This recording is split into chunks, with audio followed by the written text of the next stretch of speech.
Back home at Bailey Brayton Field after a road trip down to the Golden State, Washington State returns ready to grapple with Gonzaga.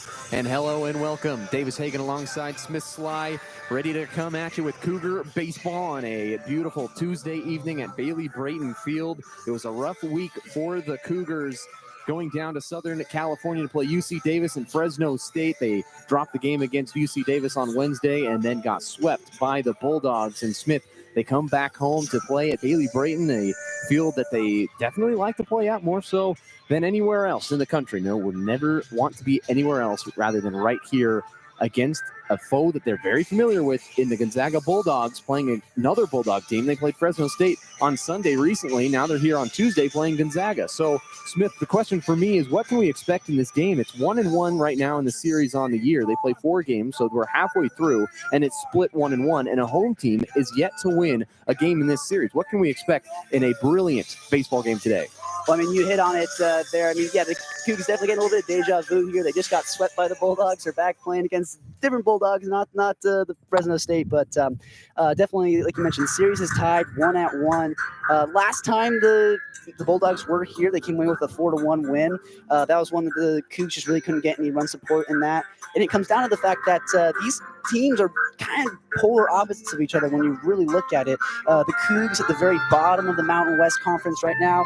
The Bulldogs at the very top of the West Coast Conference right now. Cougs are a really good hitting team. They're they're third in the Mountain West for batting average. Gonzaga, they are fourth in the West Coast Conference for batting average. But the Bulldogs are a really good pitching team. They're second for team ERA, whereas the Cougs are second to last in team ERA. And that's been the thing that's really, kind of killed the Cougs in a lot of those games, is the back half of the bullpen, being able to get guys who come in and be able to close out those games. And it's why the Bulldogs were able to win that very first matchup here at Bailey and Brayton, was the fact that the Bulldogs have leverage arms in their bullpen who can come out, are able to close out those games. And that's what they did in that very first matchup, whereas the Cougs they don't really have those kind of arms to be able to come in and shut the door. And so it's where you saw a lot of those games against Fresno. 2 of those games were really, really close matchups. They came all the way up to the 7th inning where they were either tied or within a run, and they just couldn't quite play a full 9 innings. And those last 2 were where it kind of fell apart for them. And if the Cougs want to win this game, it's going to be a bit of a bullpen day today. They have Jake Tedesco, the left-hander, going. Not one of their game 1, game 2, game 3 starters. That's usually Griffin Smith, Nick Lewis, and Luke Myers. So it's definitely going to be a bullpen day. Jake Tedesco's had a couple outings where he's been yanked a little bit early because he's given up quite a few runs. But if he can get off to a good start against the Bulldogs, hold them through much of this ball game, and don't force the Cougs to go too deep into their bullpen, then possibly the Cougs could sneak out of this game with a win. But if you're the Bulldogs, it's just get to Jake Tedesco early and get him out of this game. Washington State comes into this one 15-27 overall, 8-13, and last in the Mountain West. Gonzaga comes in 19-21 overall, 11-4. And first with San Diego in the WCC. And Smith, 2 players to watch today. We were talking about it before the game started, and it's going to be a interesting battle between Gonzaga and Washington State. 2 different teams, but 2 teams that feel like they're very equal. Absolutely. If you want to talk about players to watch out for this game, you mentioned the Bulldogs. They just played against San Diego back in their ballpark in Spokane. 3-game series. They ended up losing the series, but Max Coop on Sunday did have 3 home runs there. He broke the record for most home runs at that ballpark by getting those 3 home runs. Similar to how Eugenio Suarez recently with the Diamondbacks had 4 home runs in a game. He holds ahead now in all of Major League Baseball. He's up there. But Max Coop definitely should watch out for him. It's a ballpark where, the wind's going to be blowing out to right field, so, might be able to see him hit a ball out. For the Cougs, the name we should definitely be looking out for is Kyler Northrup. Wasn't a starter at the very beginning of this year. He's now kind of finagled his way into the starting lineup at third base. They've had a need for someone at third base to fill that hole, especially with the injury that Ollie Obenauer had. But he's currently has a 15-game hitting streak after he was able to pick up a hit down in Fresno.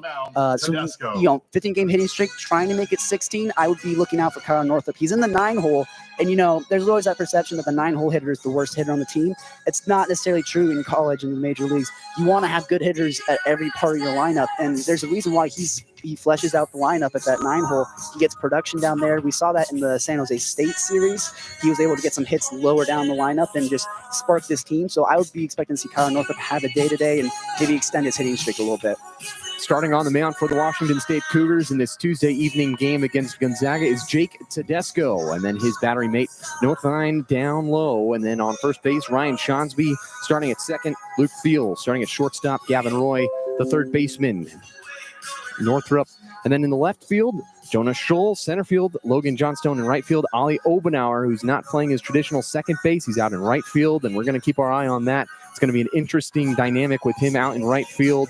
Max Hartman still not in the lineup for Washington State. And in the batting order for the Gonzaga Bulldogs, leading off, the shortstop Tai Yukamoto. Batting second, the third baseman Josh Hankins. Batting third, the second baseman Hudson Shoup. Batting fourth, the right fielder Mikey Bell. Batting fifth, the first baseman Tommy Eisenstadt. Batting sixth, the center fielder Max Coop. Batting seventh, the designated hitter Jacob Robleski. Batting eighth, the left fielder Sam Stem. And batting ninth, the catcher Luca DePaulo. So this Gonzaga team definitely feels like they can play against Washington State very well. They've done it in the past, but Washington State knows that the 42-42, so they're definitely a team that they can get under the skin of Gonzaga. They can beat them. They know they can, and this is a big game to get on a streak as they welcome Air Force this weekend, who is second to last in the Mountain West standings. So a big week for Washington State to try to accelerate the rest of their season. Absolutely. A bit of a tune-up game here if you guys are going back to Mountain West Conference play. So if you can get a win here, just set the tone right. Leading off, Tai Yukamoto, the shortstop, and the first pitch from the lefty Tedesco is low for ball one to start the day. Jake Tedesco, 6'5", 217 pounds on the mound for Washington State. Definitely a big unit. The 1-0 pitch right down the middle for a strike from Tedesco, and the count goes to 1-1 against Yukamoto, the shortstop. Batting .287 on the year for the Bulldogs, and leading off today, Tedesco comes set. The wind and the pitch on the 1-1. And a ground ball hit to Gavin Roy at short. He fields it, and the throw across the diamond is in time to Shonsby for the first out of the game, and Yukamoto will head back to the dugout. A little routine play there to Gavin Roy. He's been starting at shortstop for almost every single game this year for the Cougs. He's just a lockdown shortstop. He makes a lot of plays. He's not the tallest guy. He's more of a guy you'd think would be playing second base, but he's just plays a really good shortstop for these Cougs. That'll bring up number 6, Josh Hankins, for the Baby Blue Bulldogs today, wearing their light blue uniforms against Washington State's Sunday Best. They're all whites with the red caps in the outfield. The first pitch is low for ball number 1. Gotta love a good pinstripe uniform. Cougs wear it real well. Absolutely. Washington State always good in the uniform department in every sport. The 1-1 pitch in for a strike. Third baseman Josh Hankins, a guy that Washington State cannot let get going. None of these batters you can let get on a streak for Gonzaga. They are so capable as a team. There's a 1-1 pitch and a high fly ball hit out towards center field. Johnstone underneath it easily makes the grab, and that's the second out of the inning. Yeah, Johnstone started this year in right field. Since he's kind of been moved into center, Cole Watterson was usually the center fielder for the Cougs. He's kind of found himself falling out of the starting lineup. But, Johnstone, he's a bit of a versatile guy. He can play right, he can play center, not too big of a jump. The more crazy of a jump is that the fact he got Ollie Obenauer out there and right, even though he's usually a second baseman. Batting third, the second baseman, Hudson Shoup. In this inning, they've gone 2 up and 2 down so far. The first pitch is high for ball number 1. 1-0 count against Shoup. 60 of 169 so far on the year for Shoup. That's a 355 average, so definitely a talented batter. Next pitch is also high, and the count goes to 2-0. The first batter, Yukimoto, grounded out to Gavin Roy, and then Hankins flies out to center field. No score, top of the first inning. Washington State and Gonzaga in this Tuesday evening battle, a midweek matchup. The 2-0 pitch hit high up into the air, drifting towards right field. Obenauer back towards the wall, and he makes the grab, falling backwards. And that will end the inning. No runs, no hits, no errors, nobody left on. It's a 3-up, 3-down inning for the Bulldogs. We'll head to the bottom of the first. Davis Hagen alongside Smith Slye. Enjoy the ride throughout tonight. We thank you for listening to Cougar Baseball on KUGR.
Getting ready to start the bottom of the first inning. No score yet. It was a 3-up, 3-down inning for the Bulldogs offense. Now Washington State's offense will have a try. Michael Keneally, the starting pitcher for the Gonzaga Bulldogs, with DePaulo, his catcher, and first base Eisenstadt, the second baseman Shoup, shortstop Yukimoto, third baseman Hankins, left fielder Stem, center fielder Coop, and right fielder Bell for the Bulldogs. And the batting order for the Washington State Cougars, leading off the shortstop Gavin Roy, batting second the right fielder Ollie Obenauer, batting third the center fielder Logan Johnstone, batting fourth the designated hitter Will Cresswell, batting fifth the first baseman Ryan Shonsby, batting sixth the left fielder Jonah Scholl, batting seventh the second baseman Luke Thiel, batting eighth the catcher Noah Thine, and batting ninth the guy we mentioned in the open, the third baseman Kyler Northrup. And now it's Gavin Roy to lead off the inning, trying to avoid the fate that Gonzaga had in their first inning with the 3-up, 3-down. Not the way Washington State wants to go. If there was a guy to set the tone, it would be Gavin Roy. He loves to get on base. He stretches singles and the doubles, so no better man to be in the leadoff spot. Gavin Roy, spectacular athlete, really good shortstop for Washington State this year, and a high fly ball towards right field is going to get down and hit off the wall, and Gavin Roy sprinting for second. He's going to stop there, and with a stand-up double to start the game, Gavin Roy does the Cam Ward to the Cougar bench. And we just mentioned it, basically just kind of jinxed him in a positive note there. He goes after the first pitch. He's being aggressive, goes oppo with it. I love to see right-handed batters go oppo. You know, they want to be able to try and pull the ball, but if you think middle away, good things happen, and you end up with a leadoff double off the first pitch. And now you got Ollie Obenauer, a real clutch bat up. See if you can't drive him in. Ollie Obenauer, the right fielder, the next batter for Washington State, batting a .311 so far this year with 23 RBI. So a guy that can definitely drive in runs with a runner in scoring position for Washington State. Here in the bottom of the first inning, he shows bunt, he pulls it back, and the pitch is outside for ball number 1 to Ollie Obenauer. So Gavin Roy swings at the very first pitch offered from Keneally, and he gets a double off of it. 1-0 count against Obenauer. Right-handed pitcher, right-handed batter. Keneally checks second, now comes home with a 1-0 pitch, and that is high. Count goes to 2-0 against Obenauer. Bit of a breeze. The flag blowing out towards the rec center, which is in right field and then straight out. The wind kind of cutting across the diamond as well. It's blowing in our face. It's a bit of a swirling wind. Keneally will step off and fire to second. Gavin Roy back in time safely. No damage there. Still a 2-0 count against Obenauer. Definitely not his A move there, a bit more of a B move. Just try and check on him. Keneally comes set, takes a peek at second. Takes another peek, now comes home with the 2-0 pitch, and that is high for ball 3. So start for Ollie Obenauer, now 3 up. Runner in scoring position for Washington State. Still no score, bottom of the first inning. Early into this one, but rolling right along. 3-0 pitch to Obenauer, right down the middle for a strike. And seems like this year and mostly you can always guarantee that's going to be right down the middle for a strike on the 3-0, especially with these Cougars. And then when they get 2 strikes, they pound their chest and they don't back down. So this team, not necessarily predictable, but definitely consistent under the management of Coach Choate. And a swing and a miss from Obenauer, and the count goes to 3-2. It was a good job by Ollie Obenauer early in that count. He worked at 3-0. I mean, he's not going to have the green light on 3-0, but now he finds himself with a full count. He's got a battle here. Yeah, started with the 3-0 count. Now it's a full one. Keneally checks second. Gavin Roy with the lead. The 3-2 pitch to Obenauer and a swing and a miss. Strike 3 to Ollie Obenauer. And that's the first out of the inning, and he'll go back to the dugout. That'll bring up the center fielder, Logan Johnstone.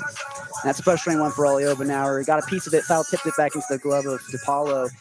This is one of those ones where you can see it, you put a good swing on it, and you just don't quite get it. You just get a tiny piece of it. Those are the most frustrating ones if you're Ollie Obenauer, because you knew you could have hit it, you knew you could have done damage, you just didn't quite get it. Logan Johnstone, big bat for Washington State with just 1 out. And runner in scoring position, still a good opportunity for Washington State. Keneally's pitch to Johnstone and a ground ball to first. They're going to say it goes foul. So the count goes to 0-1 against Logan Johnstone. It's a dangerous guy. I mean, left-handed batter, right-handed pitcher. Wind here is blowing out to right field. So Logan Johnson leads the team in home runs mainly because the wind always blows out to right field. So if he gets a cookie over the plate, he's going to make him pay. He's going to send it over the retired number 18 Olrud out in right field. A 1 count against Johnstone. Keneally still checking second. Definitely aware of the explosive Gavin Roy getting a big lead. The 0-1 pitch to Johnstone and a ground ball hit to short. Yukamoto will fire across the diamond to first, and that's the second out of the inning, but it advances Roy to third. Good approach there, Logan Johnson. He ends up going to left field, going away from where he would, not pulling the ball. He goes to the opposite field there. It doesn't work out. I mean, you got Yukamoto out there to make that play, but it does move Gavin Roy over. He's 90 feet closer. And you got Will Cresswell up. Really good bat for the Cougs. Let's see if he can't drive him in and get an RBI. And a designated hitter, Will Cresswell, a catcher for Washington State, but not in this game. The designated hitter. It's on a 5-game hit streak. He's got 2 outs and a runner on third. Takes ball number 1 outside, and Gavin Roy, definitely a guy that Gonzaga wants to keep their eye on. They've really been making it a point to check him multiple times before they do anything. 1-0 count, and a foul ball from Cresswell. It looked like he really only got half a swing on it. Bit of a long check swing. He definitely wanted to hold up on that, but it's just one of those ones where, in baseball, if you overcommit or don't commit enough, you just got to find that sweet spot. He just kind of wasn't quite there to put a good swing on it. Down goes to 1-1 against Cresswell. No score, bottom of the first inning, 2 outs and a runner on third, and a high fly ball hit out towards left center field. That one's tracking back at the wall, and the catch is made by Coop on the run towards left, and that will end the inning. They strand a runner at third. No runs, 1 hit, no errors in the inning. 0-0 ball game as we head to the top of the second inning, and you're listening to KUGR, the student voice of the Palouse.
No scores. We head to the top of the second inning. Mikey Bell, Tommy Eisenstadt, and Max Coop due up for the Gonzaga Bulldogs. Jake Tedesco still on the mound. Did not give up a hit in that first inning. It was a 3-up, 3-down inning for the Cougars. Right fielder number 5. And so they had their opportunity on offense as well. They only went 4 batters deep. Gavin Roy had the leadoff double, but they couldn't do anything with it. And the first pitch to Bell is low for ball number 1 from Tedesco. As we start the top of the second inning, Washington State typically starts games out pretty strong and then slowly fades away as you get later in the game. High fly ball hit out towards right field. Obenauer tracking backwards, and he cannot get there. That ball is gone, and Mikey Bell sends it to right field, and he'll touch them all.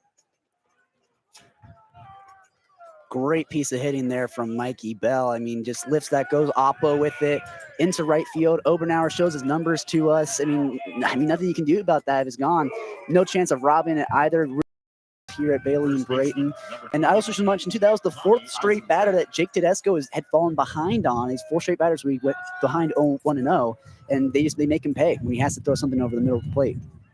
Tommy Eisenstadt, the next batter for Gonzaga. Now they got a 1-0 lead. He takes strike 1, so flipping the script, Tedesco finally throws a strike to lead off the batter, but a big shot from Mikey Bell. With the wind blowing in that same direction, he definitely takes advantage, and the count goes to 1-1 on the ball delivered from Tedesco. I mean, it didn't look like a ball that would have gotten out, but like you said, the wind just kind of pushes it out. Definitely good contact off the bat, but nothing that you would immediately recognize going long. And Obenauer kind of thought he was going to have a chance, and then he looks up, and that one's way over his head. Next pitch in right down the middle for a strike. The count goes to 1-2 against the first baseman, Eisenstadt. The 1-2 from Tedesco on the way, and a check swing fouled off towards the third base dugout where Washington State resides, and Coach Choate will go out and scoop up that baseball. Most activity he's going to get today. Yeah. I'm surprised he didn't have one of his players go out and get it for him.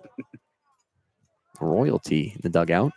1-2 count to Eisenstadt, and a hot hit down to right field. That's going to get down, and it's going to be extra bases for the Bulldogs. Eisenstadt will slide in to second, and a double for the Bulldogs. So a home run and a double. Severe damage in this inning for Tedesco in just 2 batters. Max Coop. Way to adjust for Gonzaga. You had a 3-up, 3-down inning before. Now you got back-to-back hits, outs. They got the 1-0 lead. Now you got a runner on scoring position, and you got Max Coop, who had 3 home runs in Sunday. So, I mean, no worse person for the Cougs to be up to plate right now. Stadium record for Coop. Tedesco's got to be careful. The first offering and a swing and a miss from Coop. And the count goes to 0-1. Runner aboard for the Bulldogs in scoring position. And a 1-0 lead in the run column for the Bulldogs here in the top of the second inning. Tedesco with the 0-1 pitch and a check swing. Did he go? They're going to check first, and he did.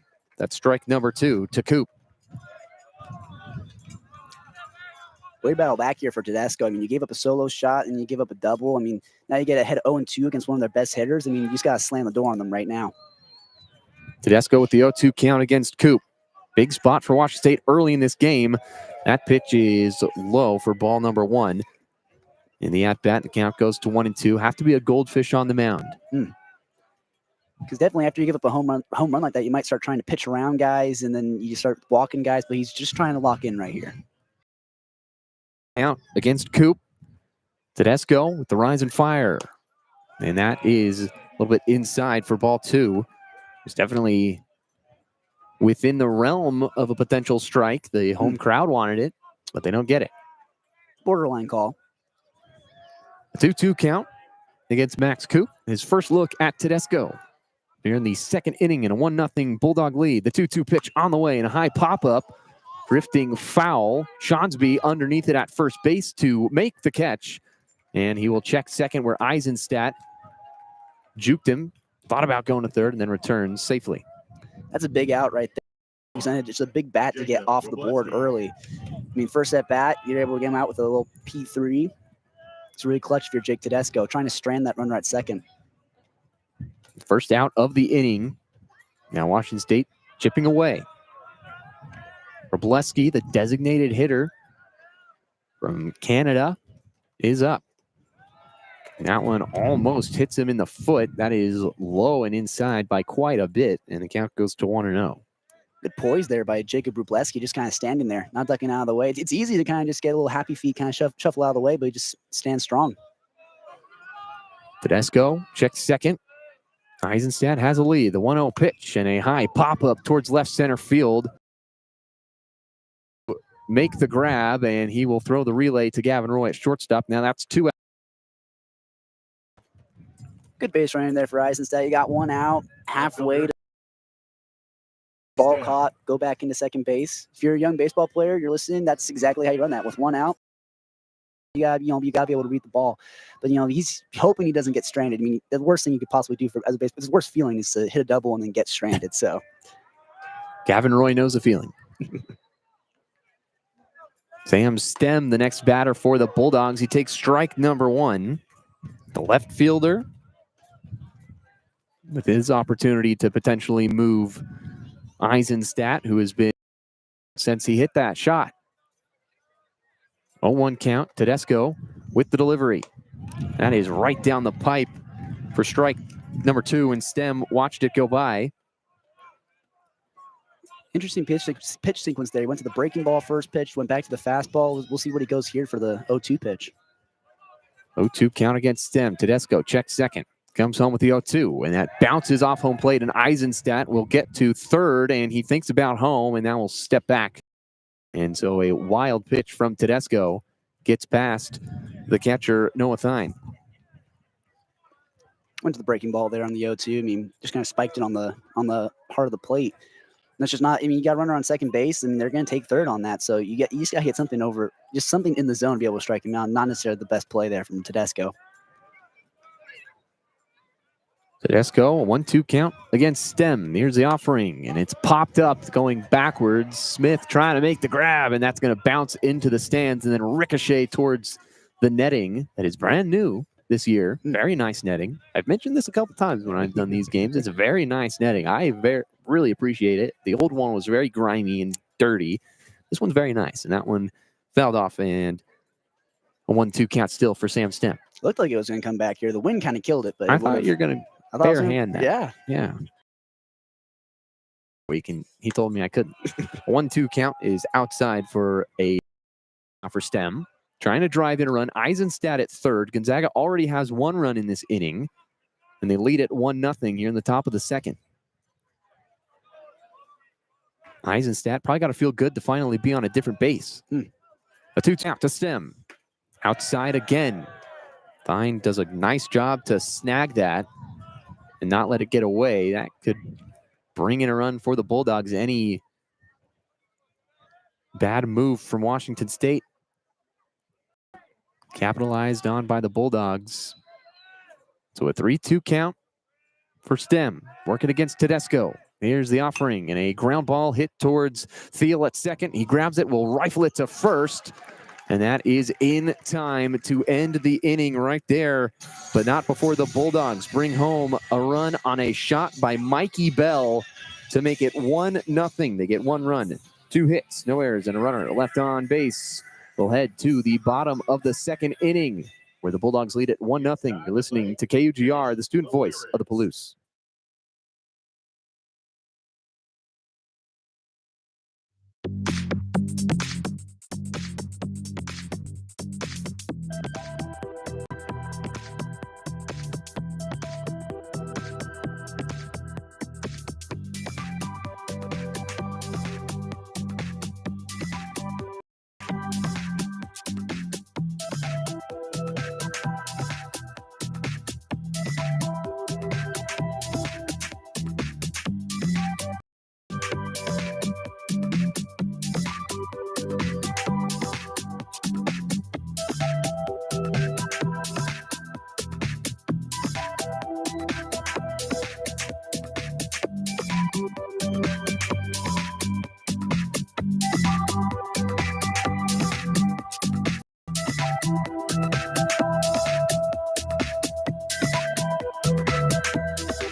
Ryan Shonsby will lead it off for Washington State, followed by Jonah Schull and Luke Thiel.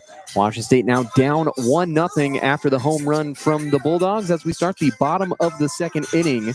Cougars got a hit to start the game. It was a double from Gavin Roy, and he got stranded at third after no opportunities for the Cougars. And the first pitch in for strike one against Brian Shonsby. Now an 0-1 count to start this inning. Next offering from Keneally is popped up high towards the infield, and Yukamoto, the shortstop, under it, trying to find it, and he does. That's a stressful one if you're Yukamoto. I mean, people don't understand how difficult it is sometimes to field a big league pop-up. You know, you think you're underneath it, and the wind starts doing things to you. The sun's in your eyes. You think you're underneath it, and then all of a sudden it's 20, 30 feet to your left, and you got to make a catch on it. It's one of the hardest things to do in baseball. Now the left fielder, Jonah Schull, has his opportunity. And then he takes. But the wind definitely can play a factor in Pullman. Especially today, it seems more of a swirling wind, so I imagine that ball was kind of waggling around in the air. Ground ball hit past the third baseman and the shortstop. And Jonah Schull gets aboard with a nice base hit.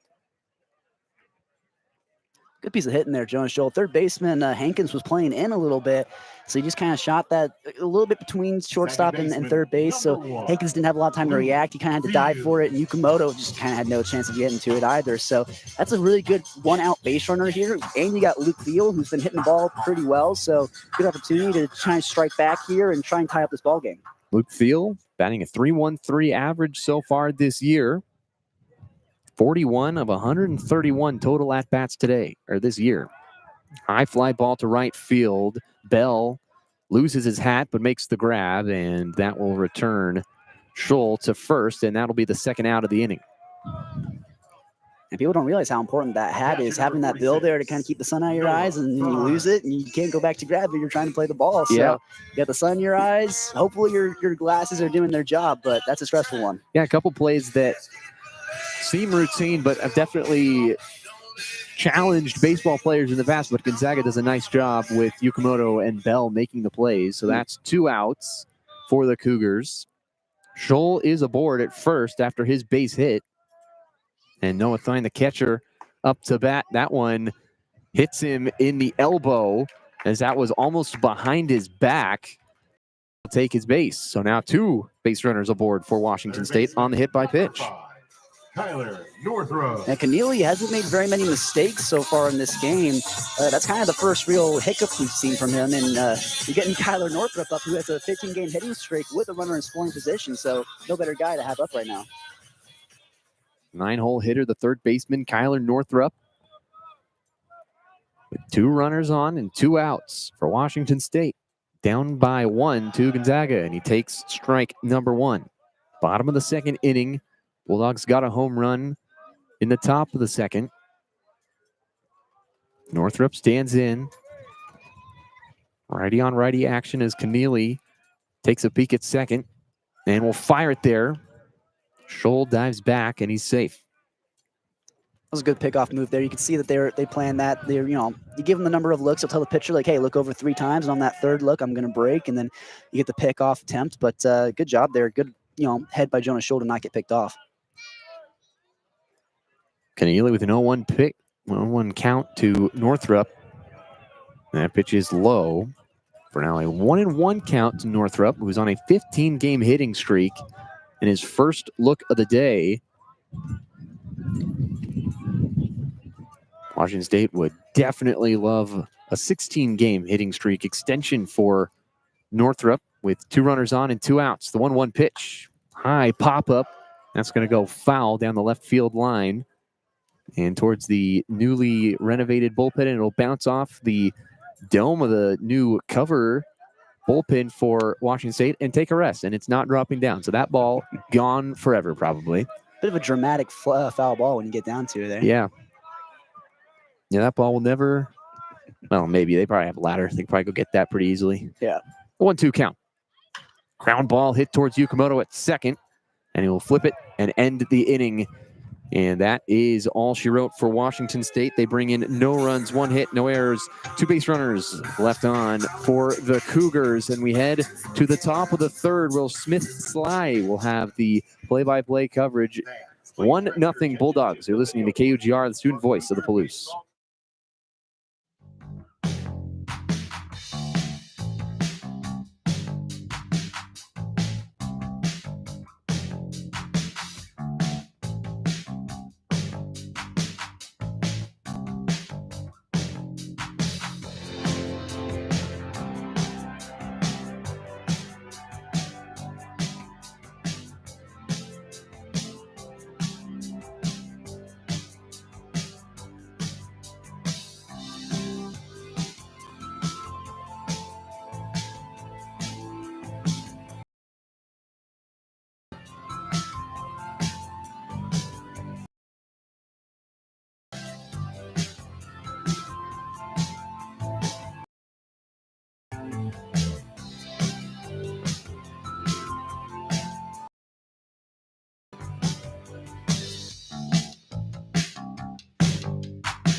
As we head into the top of the third, the Cougs have left 3 runners on and have yet to respond to the Mikey Bell solo shot back in the top of the second, as the 9-hole hitter Luca DiPaolo is going to dig himself in here to face off against Jake Tedesco. Left-handed pitcher, right-handed batter. 0-0 to DiPaolo. First pitch, swinging, pop-up in the shallow infield. Luke Thiel will call everybody off, make the catch. It is a P4 to start out the inning on the first pitch. No, all of a sudden the sun goes away and the pop-up inside, no sun to be, getting in your eyes at all. So kind of different than what Yukamoto had to deal with. Luke Thiel getting a little lucky there, huh? But you can tell it's a cloud back there. It hasn't quite fallen down enough, but definitely clouds helping them out a bit. It's the leadoff man, Tai Yukamoto. First pitch from Tedesco is low in the dirt for ball 1. Yukamoto gets ahead early. He grounded out to Gavin Roy last time up. Tedesco from the windup. Here's low and inside for ball 2. And yet again, Jake Tedesco falling behind on Tai Yukamoto. 1-0 ball game here. Gonzaga leading. Top of the third. Tedesco winds and fires. High and tight for strike 1. Just clips the zone. Jake Tedesco trying to battle back. 2-1 count with 1 out. Tedesco takes a breath, winds and delivers. Low and outside for ball 3. Hitters count now for Tai. Dangerous batter in this Gonzaga lineup with 1 out and nobody on. Here's the pitch from Jake Tedesco. Low in the dirt for ball 4. It's the first walk given up by Tedesco, and the Gonzaga Bulldogs have a 1-out base runner. Yeah, Yukamoto did a nice job battling through that time. Only had a 1-1 count the first time he was up and then grounded out to Gavin Roy. That time he was a little more patient, and it pays off for him. 2-hole hitter now. Josh Hankins, the starting third baseman, had a ball hit past him last inning. Let's see if he done at the plate. Tedesco, the left-hander, checks over at Yukamoto. Here's the pitch. Low for ball 1. And now another batter that Jake Tedesco is falling behind on, and Noah Thine will go out to talk to him. Try and calm him down a little bit. Yeah, you mentioned that Tedesco, not the traditional starter for Washington State. I think this is a big opportunity for him to prove what he's got to try to get a little more innings pitched later on in the season. This is a big spot. It's not a throwaway game by any means. It's a big, important game for Washington State to get on the right track, and he's got to start dialing in these pitches. Absolutely. For a lot of guys like Jake Tedesco, some of their other bullpen guys, maybe Kyler Northrup, Jonah Scholl, guys who don't necessarily start all the time, this is kind of a tryout for them to try and see if they can't break their way into the starting lineup. And the 1-0 pitch now to batter is outside for ball 2, and Josh Hankins really ahead here. 2 balls, no strikes, 1 out, runner on first, and the Gonzaga Bulldogs up 1-0 on top of the third. Tedesco gets his signs, comes set. Will we see the lefty pickoff move? Takes a breath, not looking at first, and there's the move. Not in time. You can try and tell he was going to move over there. He wasn't looking over at first base, which is a little bit of a tell, but we'll see if he doesn't mix up his looks a little bit. Yeah, almost the no look, even though your no look kind of counts as a look in that case. Exactly. 2-0 count now for Hankins. Here's the pitch from Tedesco. Low and for strike one. Makes it a 2-1 count with one out. Hitter's count for Hankins. See if he can't do some damage. He flew out to center field, Johnstone, last time up. See if he can't turn things around, go 1 for 2. Tedesco from the stretch. Takes a breath, looks over, lifts, and another pickoff move. There he is. He makes up his looks there. Now he actually gave him one look, and then... Yeah, now for Yukimoto, you never know what's going to happen. You got to be head on a swivel all the time. Especially with the lefty up there. 2-1 count for Hankins. Tedesco trying to battle back in this count. Here's the pitch. Low inside 4, ball 3, and now even more of a hitter's count for Hankins. He's going to get something over the heart of the plate. Let's see if he matches it. Yukimoto, a really fast runner at first base. Ball in the gap might be able to bring him home. 3-1 count for Hankins. Tedesco lifts and fires. Low. It hits the clips the zone for strike 2. A delayed call there from the home plate umpire, but Hankins thought it was ball 4, started to walk towards first, and he's going to have to dig himself back into the batter's box now. He was well on his way. He was almost in the next area code before he got the phone call that, hey, that was actually a strike. Full count now for Hankins. Tedesco trying to slam the door. Here's the pitch, lined into center field. John up. He'll settle underneath it. He'll make the catch. Yukimoto will retreat back into first. And it's 2 outs now in the top of the third. Gonzaga still leading and still threatening to put up another run. Second baseman number 3, Hudson Shute. You know, well hit ball. So Johnstone does a nice job. He's played well in center field. He's done a really nice job at right field this year. A couple of really good diving catches. So mixing it around the outfield, especially with Hartman not playing, that's probably one of the biggest losses you could possibly have on this Cougar team. Good athlete, good fielder, and good hitter as well. As Hudson Shute digs himself in. Here's the 0-0. Low outside 4. Ball 1 left. With 2 outs and a runner on first. Shute just trying to...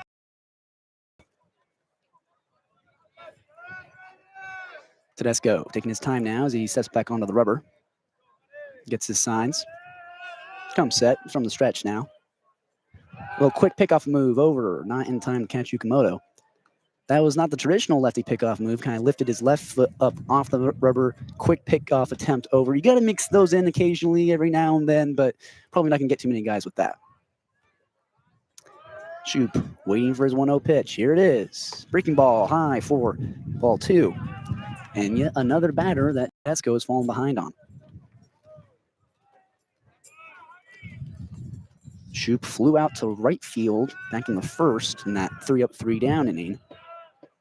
Try and turn things around for himself. Here's Shute. Swung on, drilled into right field. Obenauer's watching it go. Can he make the catch? It is gone. 2-run shot for Hudson Shute. He gets his get back, and it is now 3-0 as the Bulldogs lead it here in the top of the third. Yeah, that one was crushed that time on a line to right field. Same spot, almost identical to Mikey Bell's home run, who will be up next for Gonzaga. So a big hitting stretch of the order for the Bulldogs, and that is not a good feeling for Tedesco.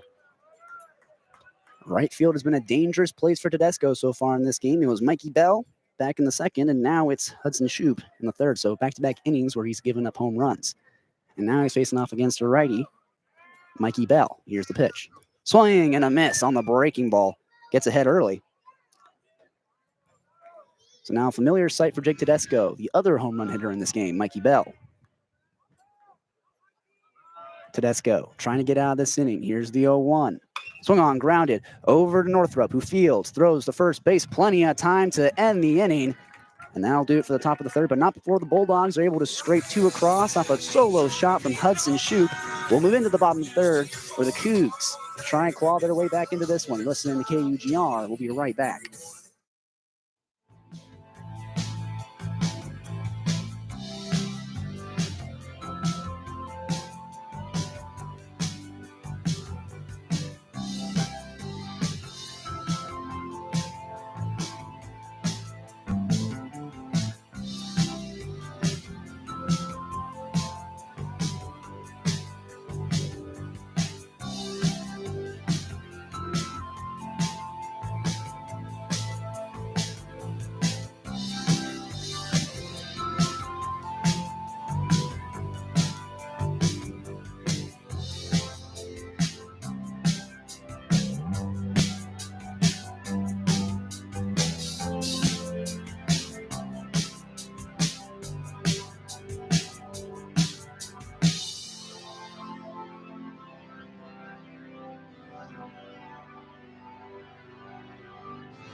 Well, we've been seeing Ollie Obenauer's number a lot so far this game. 2 times now that the Gonzaga Bulldogs have gone yard to right field.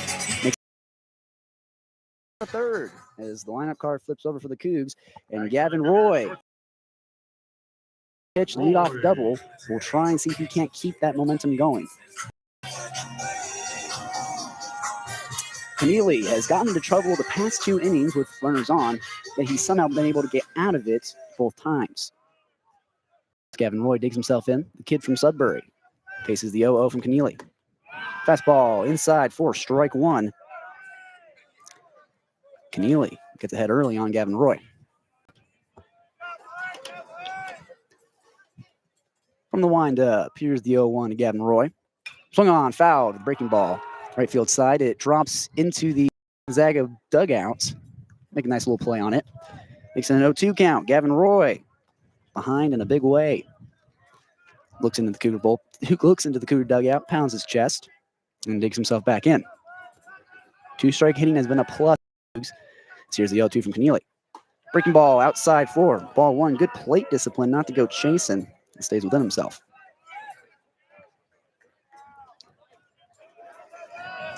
Keneally had a 10.19 ERA coming into this game. Try and chip away at it. And here's the 1-2. Swung on, Chopper over to third base. Hankins having to really charge on it. Barehanded, throw to first base in time. No, sir, it's a hustle. Infield single for Gavin Roy. You want to talk about a guy who's fast. Gavin Roy, able to make something out of nothing. Yeah, good play from Gavin Roy. And he is, we talked about, a really good athlete. So the fact that he has such speed to get there, it was a great play from Hankins to barehand it, but Roy was on a horse to first. Brings up the 2-hole hitter, Ollie Obenauer, who's getting the start out in right field today. He's got a no-outs base runner in Gavin Roy. Let's see if Keneally doesn't check on him a couple times in this at-bat. Here's the 0-0 to Obenauer. High, taken by Ollie Obenauer for ball 1. He really thought about offering at that one. Those are kind of the worst pitches to swing and miss on, the ones 5 feet above your head. Yeah, that's not good. Well, Obenauer struck out in the first inning, so he's already done that once. So probably knows that he's got to be a little more careful. A little more selective with the pitches he chooses to go after. Keneally from the stretch.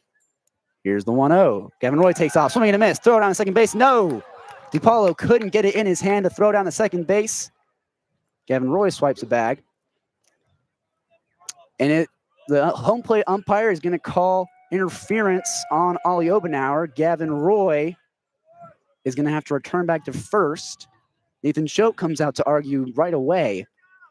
Well, initially, it looked like it just slipped out of the back of the hand on the transfer trying to rifle it to second from DiPaolo, but I could very well see Obenauer kind of impeding that, whether it was intentional or not. It did seem like Obenauer could possibly be in the way for an interference.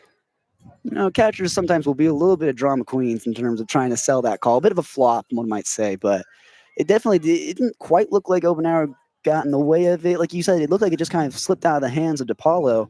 And it was a great jump by Gavin Roy, too. Like, even if he had gotten the throw off, I feel like Gavin Roy probably would have been able to get in.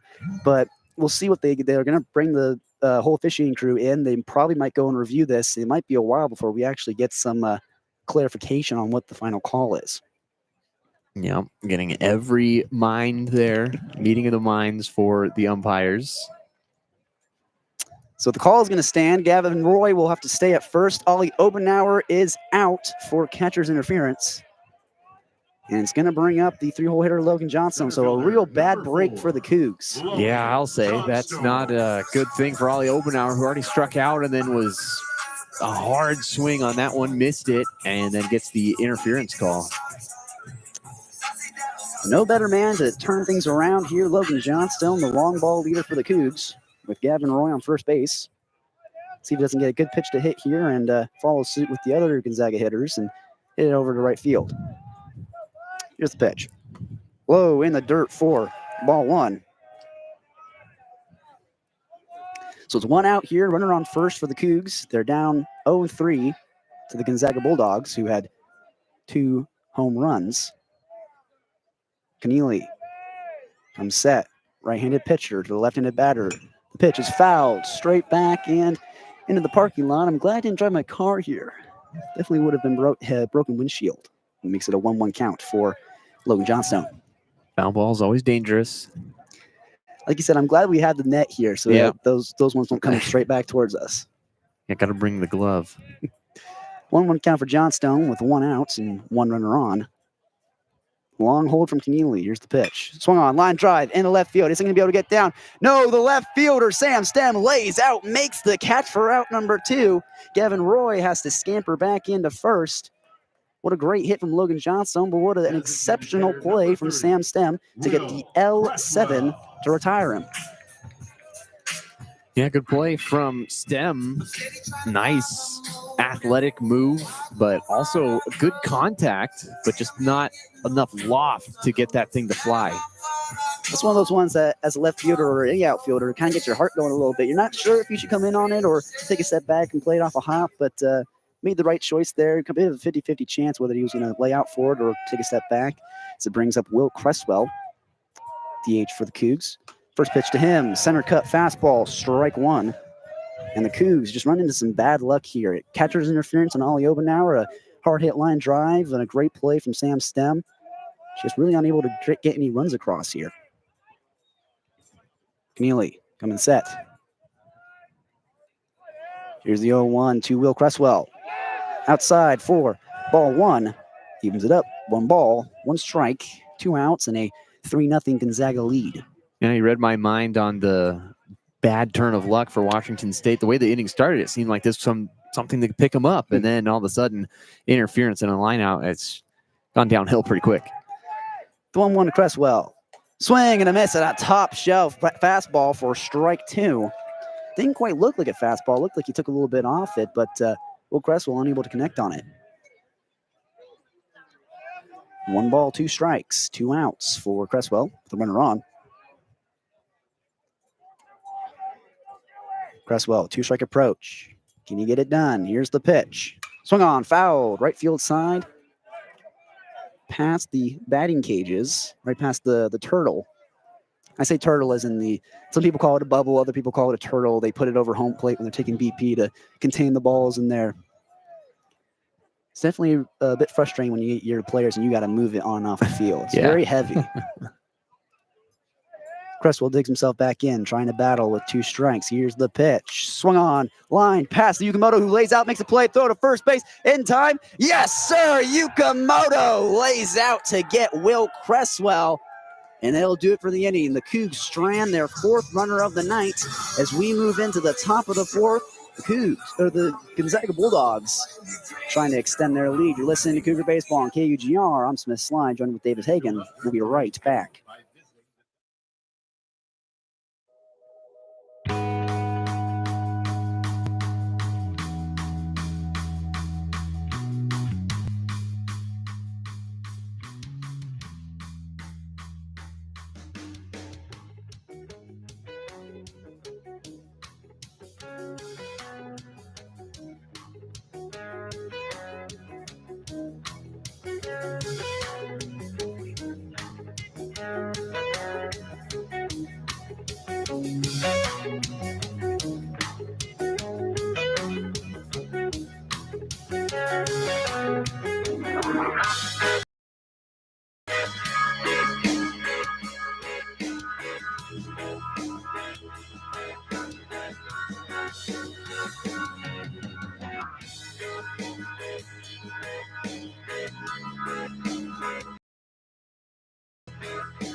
Well, this game seems to be moving really quickly along as we are now in the top of the 4th. The Gonzaga Bulldogs still leading after the Cougs stranded a runner back in the bottom of the 3rd after a string of bad luck, as we mentioned.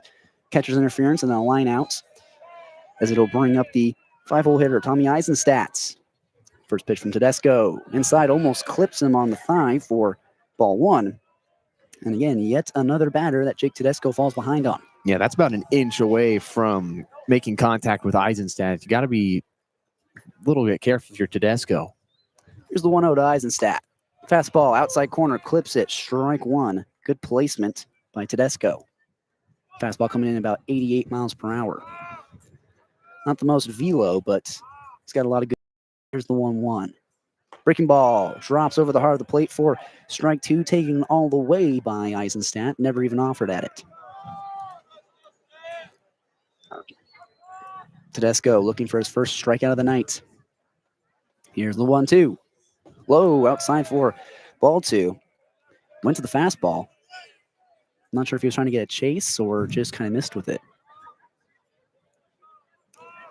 2-2 count, no outs. Here's the pitch from Tedesco. Low and outside again for ball three. And now Tedesco trying not to let Eisenstadt squirm away from him. 3-2 count, no outs. 3-0 Bulldog lead. From the wind, here's the 3-2. Swung on, drilled into right field. Obenauer drifting over. Can he make the catch? No, he'll play it off the wall. Eisenstadt's going to stretch out for two to throw from Obenauer into second base. Not in time. Eisenstadt has a sliding double to lead off the top of the fourth. And the Bulldogs just keep hitting the baseball. 4 hits now for them in this ballgame. Now that's 2 doubles for Eisenstadt in as many at-bats against Tedesco. And now Choate's going to come out and talk with his pitcher. Not sure if he's going to go to the bullpen yet this early. Definitely Tedesco is showing some cracks. And they will. They will go to the bullpen to bring in their first relief of the ball game. Tedesco has a short outing as the Bulldogs still get 3-0 and now have a runner on second base. We'll be right back after this pitching change. Smith Slye joined with Davis Hagen in the booth today. You're listening to Cougar Baseball on KUGR. We'll be right back. Please stay tuned.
So the Cougs go to their bullpen here in the top of the fourth, and they will bring in number 41, Bryce Chambers, who's coming into this game with a 10.55 ERA. I mentioned it before, the bullpen for the Cougs is not necessarily their best asset, as mentioned by the 10.55 ERA for Bryce Chambers. But he has an opportunity here to prove Nathan Choate that he deserves to be a possible starter or a possible leverage arm moving forward. If he can have a good outing here. So he's facing off against Max Coop to start it out with no outs and a runner on second, fourth. Chambers steps off after trying to get his signs. Looks like he might be having an issue with the pitch comm. Well, that's not a good start to the mound for Chambers, who's now going to have a communication with Choate to try to fix something going on. And not a good start there. Off to a bad note. For those people who don't know, the pitch comm is basically a device the pitchers have. It's either kind of laced into the fabric of their hat that the catcher, in this case Noah Thine, will press a button. Well, he has a little remote he has to tell him what pitch he has or what pitch he's going to throw. Because if you're the catcher and you don't know what pitch is coming, it's a little dangerous. It's a little scary. Bryce Chambers sorts it out from the stretch. Here's the 0-0 to Max Coop. Breaking ball in there for strike one. Bryce Chambers setting the tone with the first pitch strike. Yeah, it's like the coach's comms for football, telling them the plays. Very valuable to have. And when it's not working, now all of a sudden you're up a creek without a paddle. Exactly. The 0-1 to Coop. Here's his body into the glove of Noah Thine for strike 2.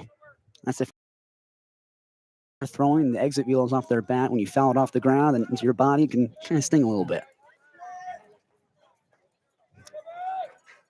Eisenstadt at second base. The conservative lead. Here's the 0-2 to Coop. Checked his swing. One ball in dirt, and it's ball 1.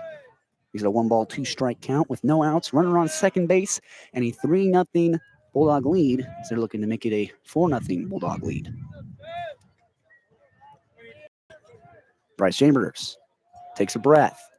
Checks over to second. Here's the pitch. Breaking ball, fouled, straight back into the netting. Count remains 1-2 strike as Max Coop is just trying to battle with 2 strikes on him.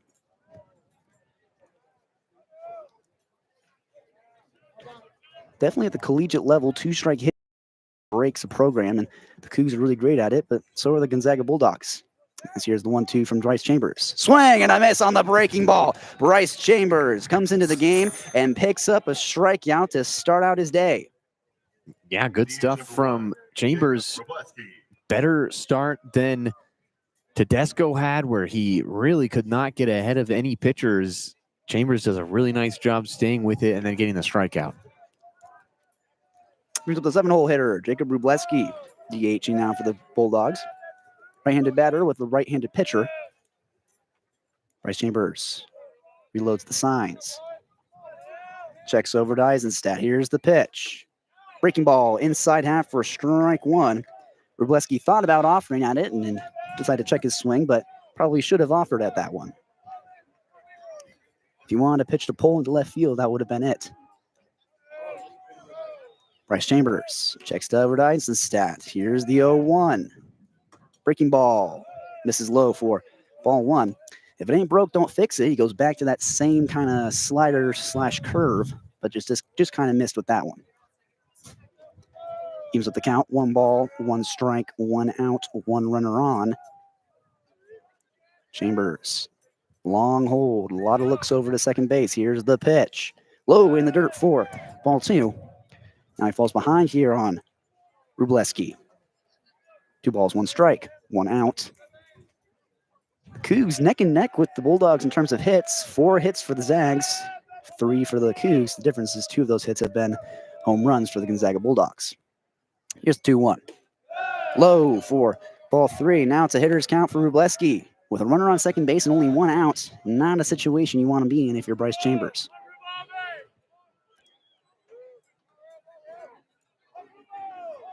Rubleski looking for a pitch to do damage on. Here's a 3-1 from Bryce Chambers. Swung on and fouled back through his legs.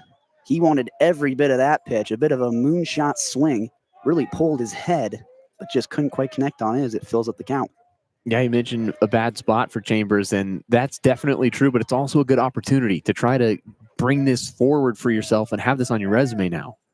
Here's 3-2 to Rubleski. Swing and a miss. Back-to-back strikeouts for Bryce Chambers. It's out number 2.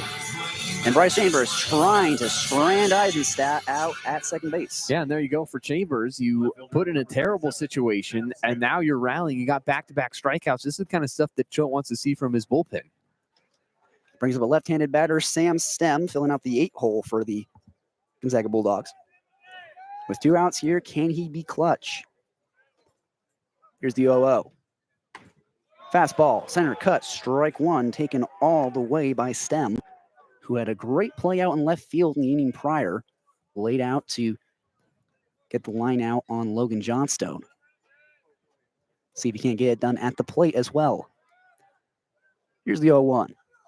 Swung on, lifted into right center field. Johnstone and Obenauer drifting over. Obenauer will call off Johnstone, make the catch, and they'll strand Eisenstadt out at second base. We'll move into the bottom of the 4th. Bulldogs still leading 3-0, but Bryce Chambers showing why he deserves to possibly be a leverage arm moving forward. You're listening to Cougar Baseball on KGR. Don't tune away. We will be right back.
So Bryce Chambers came in a clutch situation, got a pair of strikeouts, and then was able to force a fly out to right field to Now batting for the Cougars, stop the first baseman, Bulldogs number from 19, furthering the Ryan damage. Shonsby. Now it's Ryan Shonsby coming up for the Cougs here in the bottom of the fourth. He popped out to the shortstop Yamamoto back in the second.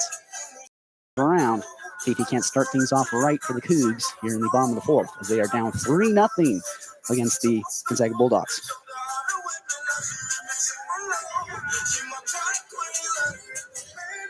A little bit of an equipment malfunction there for DiPaolo, catcher, who had to go back to the dugout to sort some things out with his glove. He's back now, still strapping himself back in, and we're ready to go.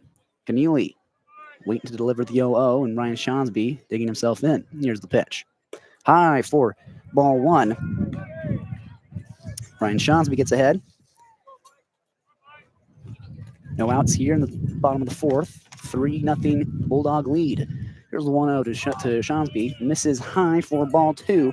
It's back-to-back pitches that have missed high for Keneally. Starting to show some cracks here. Bit of some action in the bullpen for the Bulldogs. 2-0 pitch. Misses high again. It's 3 straight pitches that have missed high. And now Shonsby finds himself with a 3-0 count. You wonder if he has the green light here. Keneally winds and delivers a 3-0. High for ball four. It's a 4-pitch walk. It's the first walk given up by Keneally. He gave up a hit by pitch earlier, but not very many mistakes given up by Keneally, and that's one of them. Yeah, good start for the inning. Washington State gets a runner on without having to really work for anything in 4 straight balls. Brings up Jonah Scholl, who's 1 for 1 so far tonight. He had a single back in the second, ended up getting stranded. Let's see if he can't move Ryan Shonsby around here. Keneally from the stretch. Here's the pitch. Breaking ball misses low in the dirt for ball one. There was 4 straight fastballs that he missed with to Shonsby, so he goes to the breaking ball there, and that one also missed. Can't quite find a pitch that will find the zone. Fastball, center cut, strike one. And there it is. He finally finds the strike zone. Pardon me, that missed outside for ball two. Perhaps the video board is incorrect. I feel like it is, because the umpire made the strike signal. I'm with you. That's what I thought. That pitch is fouled off by Jonah Scholl. Well, that's definitely a strike. So it should be. Yeah, he's putting up the 1-2, so we got it. We're Our eyes correct. are keen. I was going to say. Yeah, I was with you, and then I look up too, and that, just got to trust your gut. There you go. They fixed it. Now it's 1-2. I was going to say. Can't trust the video board people. They're a weird bunch. Here's the 1-2 to Jonah Scholl. Swung on a little weak ground ball back up to Keneally, who throws to second base. They get the out there. Throw to first base in time. Yes, sir. Keneally gets the double play. Now there are 2 outs here in the top of the fourth. Jonah Scholl grounds into the double play. Not what the Cougs were looking for.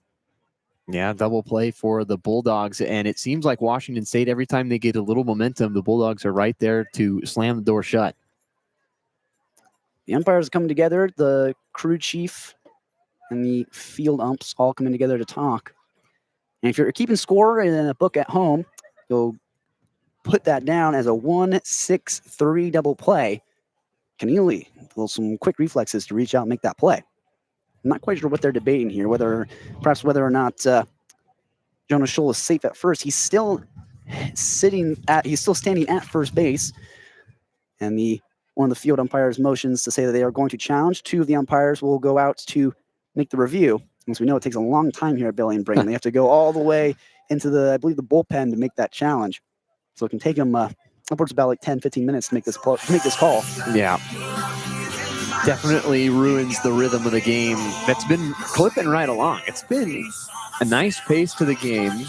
The sun has been peeking in and out, so the wind has definitely stayed around. A little bit chillier than we would probably like it to be in late April, but it's been a good game so far. Washington State just has not been able to capitalize on their opportunities. As we mentioned, every time they seem to get something going, Gonzaga just has the one step ahead in this chess game. And there are some teams that they just can't get anything going throughout the entire game. Like you're saying, like there's no opportunities. And that's not the case for the Cougs. Like you're saying, they've had opportunities to get it done. It's just clutch hitting has not quite been there.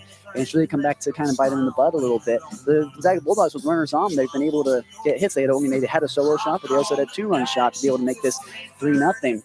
And the Cougs, this challenge is smart. It changes between being a 2 outs, nobody on, or 1 out, 1 person on. But definitely a bit of an unlucky situation if you're Ryan Schonsby.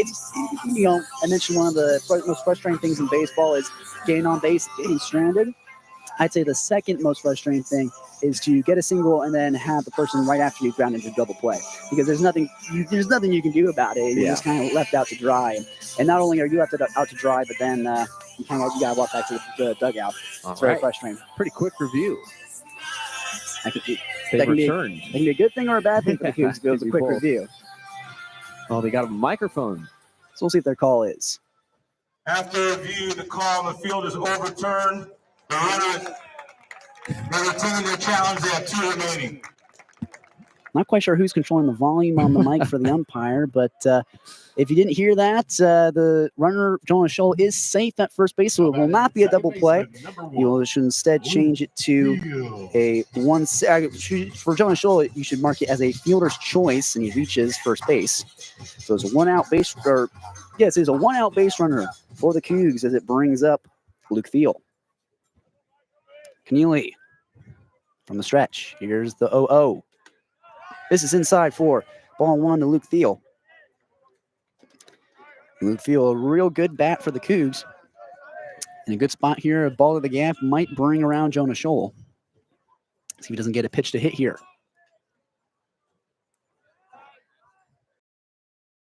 Breaking ball just gets in there for strike 1.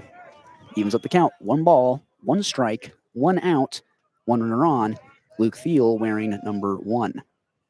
It does seem like that happens quite a bit. When there's a string of numbers, everything comes up with that number. Everywhere you look, there's a 1. Good luck for Luke Thiel. Here's the 1-1. Runner takes off, fouled, straight back, and well out of play. Ill-timed steal attempt for Jonah Scholl. So it makes it a 1-2 count. I wouldn't be surprised if Keneally picks off to try and keep Jonah Scholl close. You got the blessing of getting your runner back. Now you have to do something with it. Jonah Scholl, some decent speed at first base. Definitely not surprised he was taken off there. Probably a hit-and-run situation there, why Luke Thiel was swinging. Let's see if he can't hit a ball in play here with a 1-2 count, trying to battle. Keneally. Here's the 1-2. Breaking ball inside for ball 2. Some good poise by Luke Thiel not to buckle or break that breaking ball that was way inside on him. Pounds his chest, digs himself in, a 2-2 count. 2-strike hitting has been a strength for the Cougs. Here's the pitch. Swung on line into left field. Base knock for Luke Thiel. It'll move Jonah Scholl up 90 feet. And now the Cougs have him parked on first and second with only 1 out, knocking on the door of maybe getting their first run of this ball game. 46, Noah. Yeah, Washington State, that's what you want. You have to convert these opportunities. And now with just 1 out instead of 2 outs, now you have 2 runners on. So everything starts to roll in your favor. You just have to get back into this game. Noah Fine up to bat for the Cougs with 2 runners on. Needs to get something done here. An opportunity to show why he will be the starting catcher for next season as the first pitch is in there for strike 1 right down the middle. Yeah, I really like Noah Fine as a catcher and as a batter. He's very, and I think that this year going forward is going to probably be a breakout opportunity for Noah Fine. Keneally from the stretch, checks to second base. Checks again. Lifts, and here's the 0-1. Swing and a miss. Noah Fine couldn't connect on it. He falls behind here in a big way. No balls, 2 strikes, 2 runners on, 1 out here in the bottom of the 4th, and a 3-0 Gonzaga Bulldog lead. Home run here would tie it. And the 0-2 count. Here's the pitch from Keneally. Check swing. Did he go? No. Misses outside for ball 1. Good plate discipline from Noah Fine.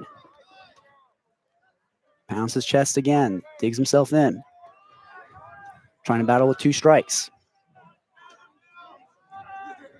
Keneally coming set. Checks over the 1-2. Swung on, fouled, left field side, and well out of play off the roof of the concession stand. That's another ball that they're probably not going to get back. Well, at least not today. Maybe when the next windstorm comes, class will think, oh, what the heck is this? Mount. Swung on, lifted into left field. Stem going back. He settles underneath it. He makes the catch. Jonas Scholl retreats back into second base. And Noah Thine flies out to left field, unable to bring a run across. Yeah, Northrop still looking for his hit today to extend it to 16 games. With now 2 outs, this is a really big spot for Northrop. He's been in more stressful situations. He's swinging the Rawlings icon. He's got an opportunity to, like you mentioned, continue his hitting streak and possibly cement himself as a starter in this lineup. Long hold from Keneally. Lifts and fires. Breaking ball low for ball 1. Northrop didn't even think about offering at it.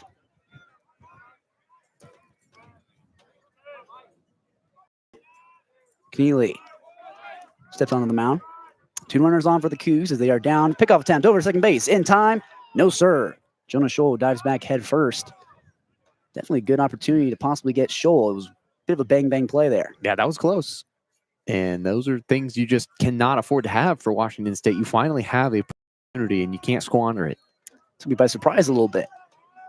1-0 count for Kyler Northrop. Here's the pitch. Breaking ball drifts over the heart of the plate for strike 1. And it evens it up. 1 ball, 1 strike, 2 outs, 2 runners on.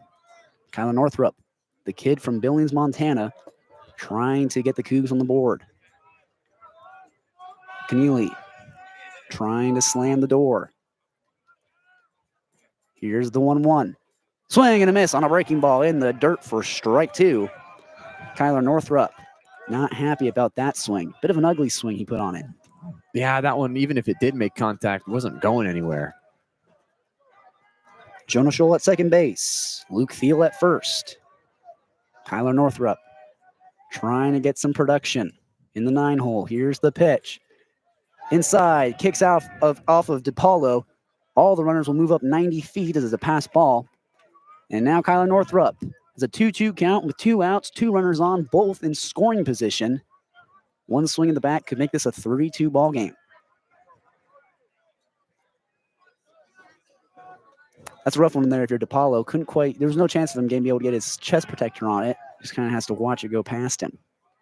As Keneally comes sets for the 2-2. Here it is. Swung on, fouled, right field side, well out of play off the rolling hills. Off to the right field side of Bailey and Brayton. The rolling hill is a staple of the Palouse. It's a beautiful ballpark here when you really get down to it. The hills there, you got the rec center out in center field. No better place to play baseball. Here's the 2-2 yet again. Swung on and fouled, right field side. That pitch running well away from Northrop. Kind of had to flail at it, but was able to just foul it off.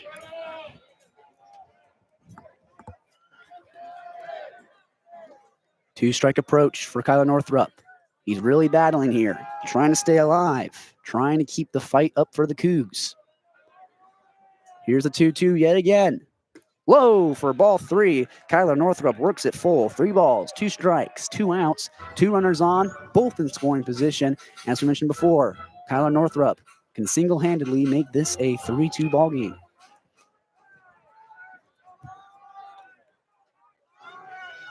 Keneally, here's the 3-2.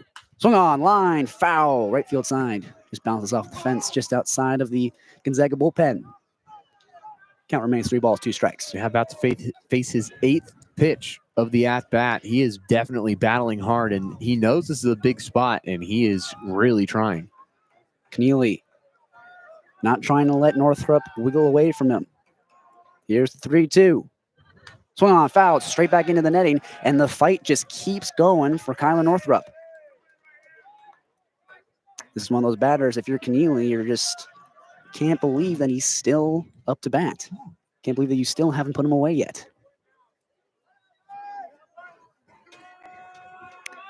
3-2 count for Kyler Northrup. 2 runners on. Cougs down 3-0. Here's the pitch. Breaking ball lifted into right field. Mikey Bell has to come in on it. Can he make a play? No, he can't. It bounces in front of him. It gets away. 1 run scores. 2 run scores. Kyler Northrup drives into and makes it a 3-2 ball game. A mental mistake from Mikey Bell, who couldn't come in to make the catch. And now it's a 1-run ball game here in the bottom of the 4th. What a great hit from Northrup, and it really probably should have been a fly out to right field, but Bell misjudges it and has to sprint forward to try to make the catch. It bounces off of him, and then 2 runners come across, and now all of a sudden this game is totally flipped on its head. It looks as though they'll call it a hit, so it'll be a double for Kyler Northrup, and he keeps his hitting streak going. So he brings up the top of the order, Gavin Roy. Here's the pitch. Outside for ball 1. And that's one, if you're Keneally, nothing you can quite do about that. You offered up a routine fly ball to your right fielder, and you just couldn't quite get it done. Now he's got to battle back here. 2 outs and a runner on second. 3-2 ball game. Cougs still down by 1. Here's the 1-0 to Gavin Roy. Breaking ball in there for strike 1. 1 ball, 1 strike for Gavin Roy. He doubled back in the first. He singled in the third. 2 for 2. Can he make it 3 for 3? Keneally from the stretch checks on Kyler Northrup. Here's the pitch. Swung on line into center field. Can he make a play on it? No, it's 3 hits for Gavin Roy as Kyler Northrup rounds third. He comes home. Tie ball game, ladies and gentlemen. Gavin Roy drives in the tying run. It's a 3-3 ball game. It's a brand new ball game here in the bottom of the 4th. Right fielder number 8, Ollie Obenauer.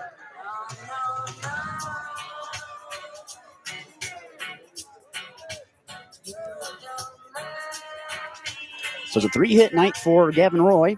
Drives in a run, ties it up. As it brings up the 2-hole hitter, Ollie Obenauer, who is hitless so far. Struck out and had catcher's interference back in the 3rd. So here's the 0-0. Swung on, fouled, straight back, and well out of play over the press box. Yeah, and another hit for Washington State. Now they've tied the game, and it all goes back to that review on the fielder's choice for Jonah Scholl. He got aboard, and then Washington State able to start rolling. That's why having a coach like Nathan Choate works out for you. Able to fight for you and able to get yourself in situations where you're able to tie up a ball game, like you mentioned. So Gavin Roy at first base. Ollie Obenauer up to the plate. He's got an 0-1 count on him with 2 outs, and Keneally trying to get out of this inning, which he thought would have ended a long time ago. Here's the 0-1. Check swing. Yes, he did. Runner takes off for second base. Throw to second bases. Just kicks away from the glove of Yukamoto. And Gavin Roy has a stolen base.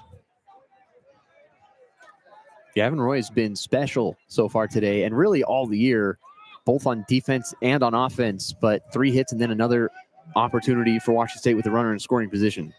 Way to be heads up to see the ball in the dirt and snag first base. So Obenauer is behind 0-2, trying to turn his day around. Here's the 0-2 from Keneally. Breaking ball outside for ball 1. Obenauer doesn't go chasing. Makes it a 1-ball, 2-strike count with 2 outs in a tie ball game. 3-3 here in the bottom of the 4th. Keneally comes set. Trying to put Obenauer in his back pocket. Here's the 1-2. Swing and a miss. The second strikeout for Ollie Obenauer to end the inning. But the Cougs do damage and get themselves on the board to restart this ball game. 3-3 as we head into the top of the 5th. You're listening to Cougar Baseball on KGR. I'm Smith Slye, joined with Davis Hagen. Don't you dare tune away.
Washington State has tied the game at 3 apiece after Northrop had the double that brought in 2 and Roy had a single that brought in 1 in the bottom of the 4th. Now we head to the top of the 5th inning where it's 3-3, and it's the bottom of the order.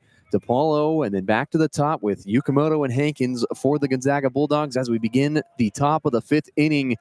Good baseball game on this Tuesday evening midweek matchup in a series of 4 this year that's tied 1-1 between Washington State and Gonzaga. And the first pitch in to DePaulo is high for ball 1. And so Chambers, who had back-to-back strikeouts and then a fly out to right field to go 3 up, 3 down in his opportunity in the last inning, even though Tedesco gave up the double to start the inning, but Chambers, for his purposes, he went 3 up, 3 down. And the next pitch is high for ball number 2. Now a 2-0 count against DePaulo, who popped up to second in his lone look of the day. That was to Tedesco in the 3rd inning. He fouls this one off down the first baseline into the netting, and the count goes to 2-1. Second time tonight that DePaulo is leading off an inning. Yeah, as a 9-hole hitter, not frequently probably thinking you're going to get that opportunity, but I think he loves it.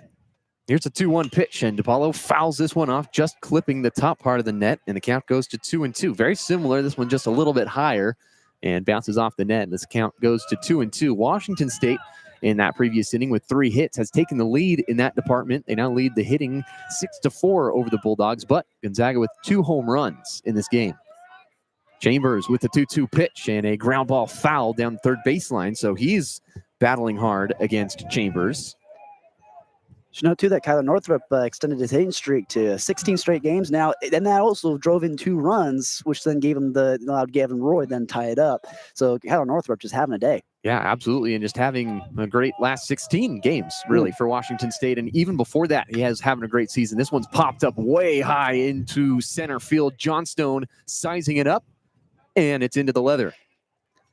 Yeah, Mike Bell can take some notes there from Logan Johnstone. Yeah. First step back, and then you see it in. You come in and make the catch.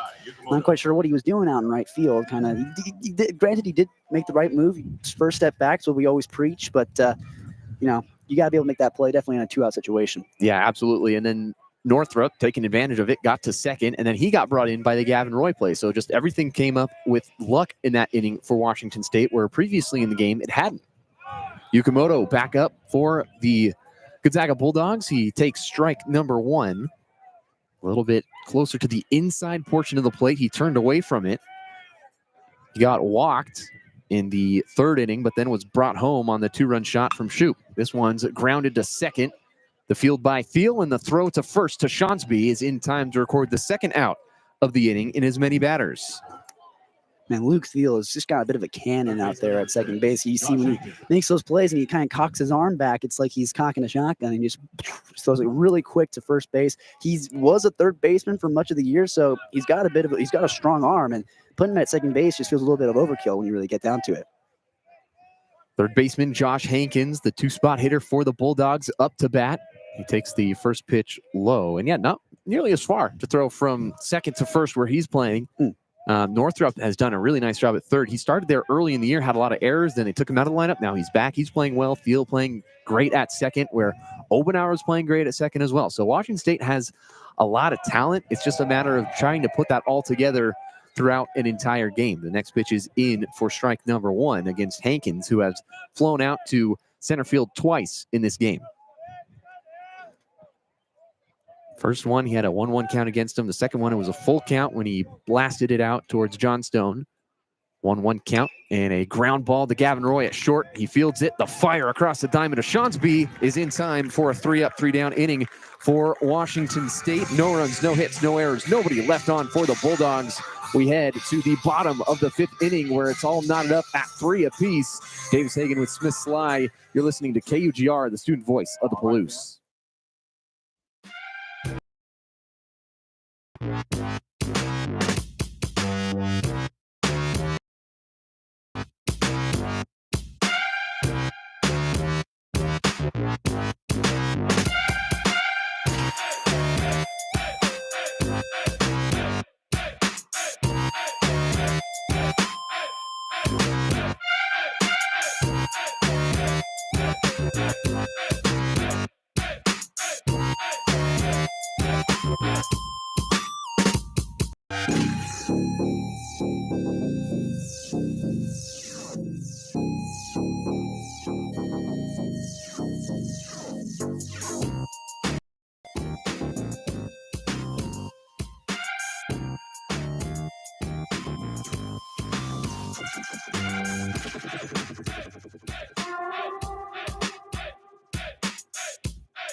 It's hammer time for the Bulldogs as they bring in a bullpen pitcher, Cale Hammer, a left-handed pitcher from Snohomish, Washington, to try and battle through this game. It was a good start from Michael Keneally as some raindrops begin to fall at Bailey Brayton Field.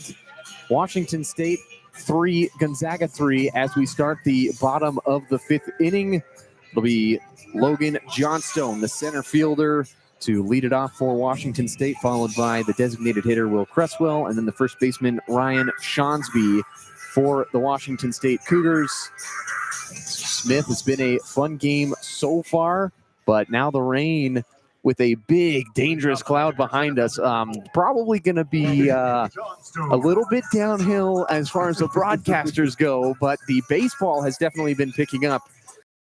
Will be Logan Johnstone to lead it off for Washington State after they just tied the game in the bottom of the 4th inning. Now we're in the bottom of the 5th inning, and Johnstone has a really good opportunity to try and continue this momentum wave for Washington State. And here's the first pitch from Hammer, and that is outside for ball number 1 to Logan Johnstone.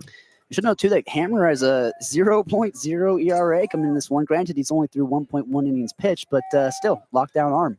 Here's the 1-0. That goes way outside and past the catcher DePaulo's glove. The lucky thing for the players is they have the all-turf fields for this, but, we don't have that same kind of luxury. No, not quite. This next pitch is outside for a ball as we begin to get our rain protection out. We'll see how this goes. So now a 3-0 count from Hammer, and that one is low for ball 4, and Logan Johnstone will get aboard to start this inning for Washington State. He will walk and get to first, and that'll bring up Will Cresswell, the designated State in this ball game. Washington State now with a runner on and a good opportunity as Will Cresswell, who has a 5-game hitting streak, trying to make it 6. Northrop made it 16, so Cresswell not quite in the same realm, but he's got to be feeling good. Takes ball number 1. Now from Hammer. Yeah, Hammer coming in to start immediately walks Johnstone and then yet to throw a strike, as you mentioned. So maybe it is not indeed Hammer time. Here's the 1-0, and that is inside for ball 2. So straight balls for Cale Hammer, and DePaulo is going to have a chat. And, if we were at Texas A&M, the Texas A&M baseball program, when a pitcher throws a 4-pitch walk like that, then the whole crowd would go, they all start chanting ball 5. Then after he threw that ball number 5, they start chanting ball 6, and then he just threw ball 6. Now they'd all start chanting ball 7. I mean, there's no better way to rattle a pitcher than that. And something similar happened in MLB. Robbie Ray had a pitch clock violation, and then the fans started loudly chanting down the countdown, and it shook him, and they had to take him out of that game. Yeah, the fans can definitely play a role in any sport, but baseball seems to be able to get under the skin of the players if everyone joins in unison. The next pitch is ball 7, and that's ball 3 to Cresswell, but 7 in a row for Hammer. So not a good start for the Gonzaga Bulldogs and March Matroff, who probably do not want to see anything resembling the 7 straight balls. And the next pitch is ball 8 if it would have got through, but it ends up hitting Cresswell, and he's going to take his base on the hit by pitch, and he frustratingly throws his gloves to the dugout for Washington State. Yeah, it's a tough one if you're in, try and shut down this ball game after they tied it up, but Now you got 2 runners on. Not a great situation. Yeah, it could be a short-lived experience at Bailey Brayton for Hammer, who checks the pitch comm and now has 2 runners aboard and has many opportunities for the Washington State Cougars.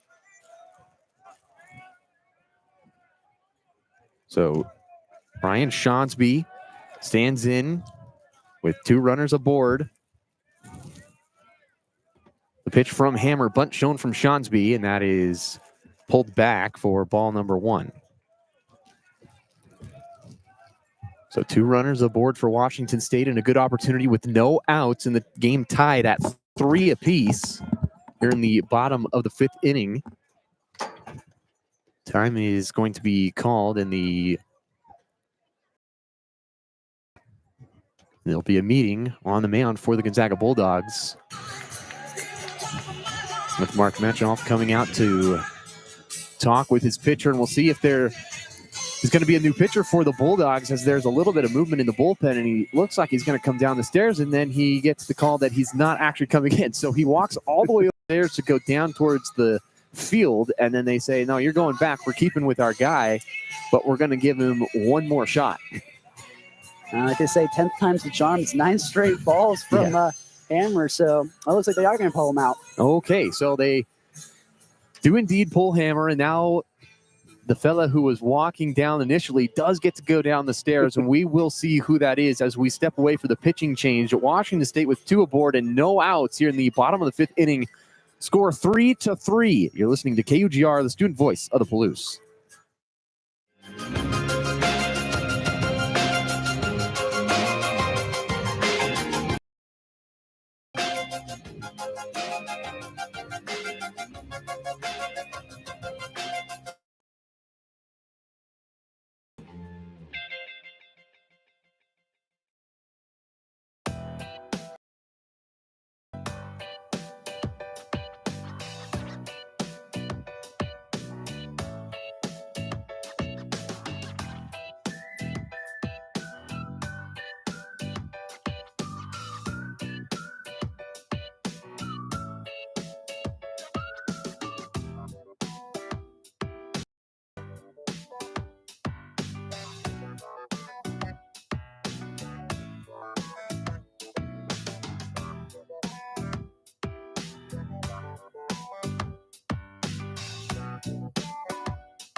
Transfer from Cal Baptist takes the mound for the Gonzaga Bulldogs. It's Ryan Hernandez, the left-handed grad student for the Bulldogs, and their baby blues on the diamond with Washington State in their all whites. It's 3-3 in the bottom of the 5th and a pitching change.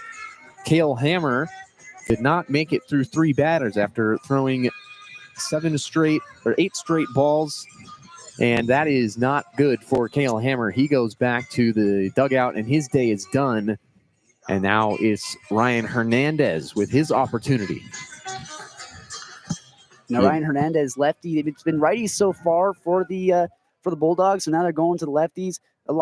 Quite a few right-handed batters for the Cougs. They got a bit of a good mix between righty and lefty, but it's going to be a lefty on lefty matchup to start it out. Let's see if Hernandez can't get a first out here to set the tone. He inherits 2 base runners, first and second for Washington State, and a 1-0 count against Sean. John Stone at second after getting walked, and then Cresswell got hit by a pitch, and that's how the runners got aboard. Bunt shown, popped up to third, and Hankins makes the grab, and Shonsby with the bunt pop out to start the inning. Worst thing you could possibly do in a bunt situation is, we always say if you're going to bunt the ball down, right onto the ground. You at least force them to have to make a play. Bunt pop-up is kind of the easiest out you could probably get. That'll bring up the left fielder, the 6-spot hitter, Jonah Scholl, who had a base hit in the second, and then got aboard with the fielder's choice that went to review, almost a double play, but then he was deemed safe. That really sparked the run for Washington State, and he takes strike one to start his opportunity. First look at Ryan Hernandez. So still 2 runners on and 1 out after the bunt pop-up. Here's the 0-1 pitch. In for strike number 2 to Jonah Scholl. If the Cougs are looking for an opportunity to take the lead here, they just kind of got handed it after Hammer walked those 2 batters. Let's see if Jonah Scholl can't capitalize. Comes home with the 0-1 pitch and a laser beam out to left field. Bounces, and John at third after getting the stop sign, and now the bases are loaded for Washington State after the line drive base hit for Jonah Scholl. That's just a great piece of hitting right there from Jonah Scholl. Falls behind 0-2. I mean, like we said, the 2-strike hitting for the Cougs has just been a strength of them all. And that's why right there. They battle with 2 strikes. They get a pitch to hit, lined it into left field. I mean, if that ball had a little less on it, then maybe they might send Johnstone home. But they just too quick into the glove of the stand. He got in too fast. So they'll settle for bases loaded, but 1 out here. Let's see if Luke Field can't capitalize.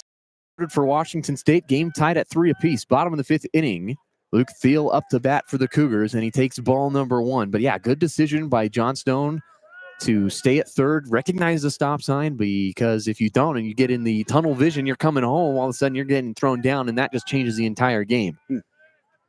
Here's the 1-0 pitch, and that is low, and DePaula does a nice job to prevent that from going to the backstop, and the count goes to 2-0 for Luke Thiel, who flew out to right field and then had a base hit in the 4th. Part of the 3 hits in that inning. He was brought home on the double from Kyler Northrup. 2-0 from Hernandez, and a high fly ball to center field. Coop underneath it. Johnstone's going to race home, and he will score easily for Washington State, and they have taken the lead over the Gonzaga Bulldogs. It is now 4-3, Washington State in front. A catcher, number 46. The Cougs will take any runs any way they possibly can there. I mean, Luke Field, if you're Luke Field, you want to hit a ball to the gap and get on base and be able to score a run, but a sac fly to center field will get the job done. I mean, Logan Johnstone's quick. He's able to score. He tags up a 1-out situation. Now you got 2 outs, and you got Noah Thine up. And let's see if Noah Thine can't possibly do what Luke Field couldn't. Noah Thine, the catcher. First pitch is inside. They've got Scholl at first and Cresswell at second after Johnstone was able to score on the sacrifice fly. And now it is 4-3 Washington State here in the bottom of the 5th inning. The pitch from Hernandez on the 1-0. Outside and low for ball 2. The relievers right now for the Bulldogs really not living up to what they've been doing most of the season. A lot of the relievers for the Bulldogs most of the season have been pretty good, but so far they're showing a lot of cracks. The 2-0 pitch from Hernandez. Low and outside again. That's ball 3. Yeah, they've been throwing a lot of balls to the Washington State Cougars, and anything over the plate, they've taken advantage of it. So 2 outs and 2 runners on. Washington State has taken the lead in this inning. It's 4-3. Hernandez with the 3-0. That is right down the pipe for a strike. The count goes to 3-1 on Noah Thine.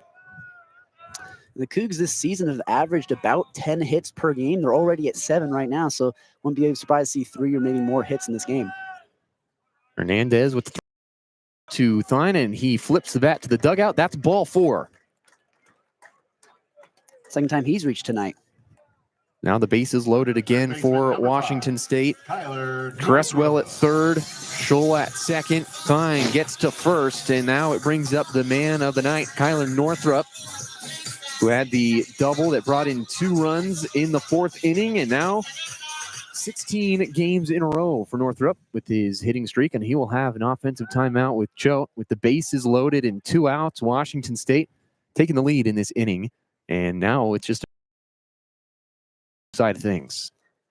And when you got a guy who's hot, like you want anybody else in this situation right now. He gets a good pitch to hit here, drives it to the outfield, hits some green, drive in 2 runs at least, and you make this a 6-3 ball game. You completely flip the script on Gonzaga. Fresh count for Kyler Northrup against Hernandez. The first offering is in number 1, and we saw in the 4th inning where he hit it not necessarily to green, but it still was able to get down. it rang off bell, if you will. An 0-1 count with the bases loaded. Pitch is low for Northrop, and he watches it go by. Good take from Northrop as the skies get a little stormy around us. It's kind of a nice pink color, a little bit of a peach if you look up into the sky where the sun is setting, but then you look either straight ahead or behind you, and it's just gray gloom. A 1-1 pitch to Northrop, and that is in for strike number 2. But it's definitely not gloomy on the baseball diamond because Washington State has taken the lead. And again, the score clock with the incorrect ball and strike at it and puts his hands up with a 1-2 count. Bases loaded for Washington State. The pitch to Northrop, swing and a miss, and they will strand all of the bases on a swinging strikeout from Kyler Northrop to end the inning. But they do take the lead on 1 run, 1 hit, no errors. To the top of the 6th inning, it's 4-3 Washington State. You're listening to KUGR.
Gonzaga is 58th in the country this year in hits allowed per 9 innings. Washington State has 7. Gonzaga lets up 8.6 per game. So a great offensive day for Washington State. They finally have cracked through to take the lead in the previous inning after scoring 1 run. It is now 4-3, and the Bulldogs bring up the second baseman Hudson Shoup, followed by the right fielder Mikey Bell and the first baseman Tommy Eisenstadt to start the top of the 6th inning, still going against Bryce Chambers. And the first pitch is in for strike number 1 to start the top of the 6th, and the count goes to 0-1 against Hudson Shoup, who had the 2-run home run blast in the 3rd inning over the top of Obenauer in right field. The 0-1 pitch on the way and a pop-up high towards shallow center field, and Gavin Roy, the shortstop, will make the catch falling towards center, and he gets a pat on the back from Logan Johnstone. Good communication between the trio of left field, center field, and the shortstop, and that's the first out of the inning. And usually Logan Johnstone, he'll have priority over that. The center fielder coming in, it was kind of in his domain, but Gavin Roy just kind of got to it first. And it's definitely one where that's why you definitely want to talk. Because if you don't talk, you end up colliding. And if you end up colliding, you end up getting injured. And you don't want that to happen. Yeah, not only do you get injured, but also most likely drop the ball. That's the big thing. The first pitch into the right fielder, Mikey Bell, is outside for ball 1. But yeah, you don't want to crash into your teammates. Friendly fire, never a good thing. It kind of makes you hurt even worse when you know it was your own guy. Chambers comes set with a 1-0 with a rise and fire and a laser beam to left field. That one bounces, and Scholl with the 1-hopper makes the collection and will throw it to the cutoff, Gavin Roy, and a base hit for the Bulldogs. Good piece of hitting there by Mikey Bell. First baseman number 20. Gets ahead in the count, gets a good pitch to hit, pulls it into left field. Looks like the Cougs are going to go to the bullpen here. Bryce Chambers might be done for the day. I was impressed with Bryce Chambers. He did a really nice job, but gives up the hit there and gives some bumps to everybody on the infield, and it will be a pitching change. We will step away and be back after the pitching change. It is 4-3 Washington State. You're listening to KUGR, the student voice of the Palouse.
New arm on the mound for Washington State. It's Jake Robinson, 6'2", 199-pound sophomore from Boise, Idaho, with an 0-1 record on the year and an ERA of 15.55. Trying to whittle that down to a reasonable number. Yeah, a lot of the pitchers in the Cougar bullpen have double-digit ERAs. If you're new to baseball, a double-digit ERA is it's not good. It's not the best. It's not what you want. You want your ERA, if you're a really good pitcher, you want it probably around maybe 4 or below. That's a pretty decent. So 15.5, that's not necessarily the best. But granted, Bryce Chambers came into this game with a 10.5 ERA and still managed to be able to get out of a lot of those tough situations. Of course, they'll lean on Jake Robinson now. And the Cougs went with Jake Tedesco, who started the game. He was a lefty. They went to Bryce Chambers, who was a righty. And now they've gone back to the lefty with Jake Robinson, seeing if he doesn't have some crafty stuff, see if he can't get out of the situation. And it's a close ball game. 4-3. Cougs lead it just by only 1 run. Really starting to come down here. Yeah, the rain's coming down, and if you look up into the sky, it's going to hit you right in the eye, so don't do that.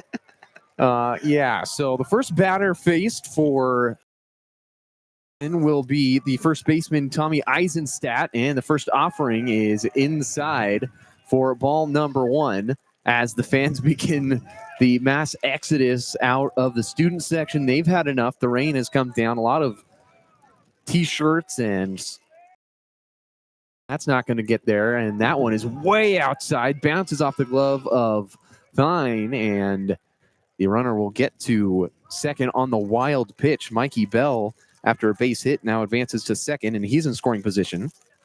Right now, just trying to keep all the equipment dry. Yeah, the equipment is definitely staying dry. We got a cover on it, but we're not dry. No, we are not dry, and the notes are not dry, and this day started out with a lot of rain in Pullman, and it was gray and gloomy. And then it got really nice, and now it's not great again. The 2-1 pitch in for a strike, and the count goes to 2-1 against Eisenstadt.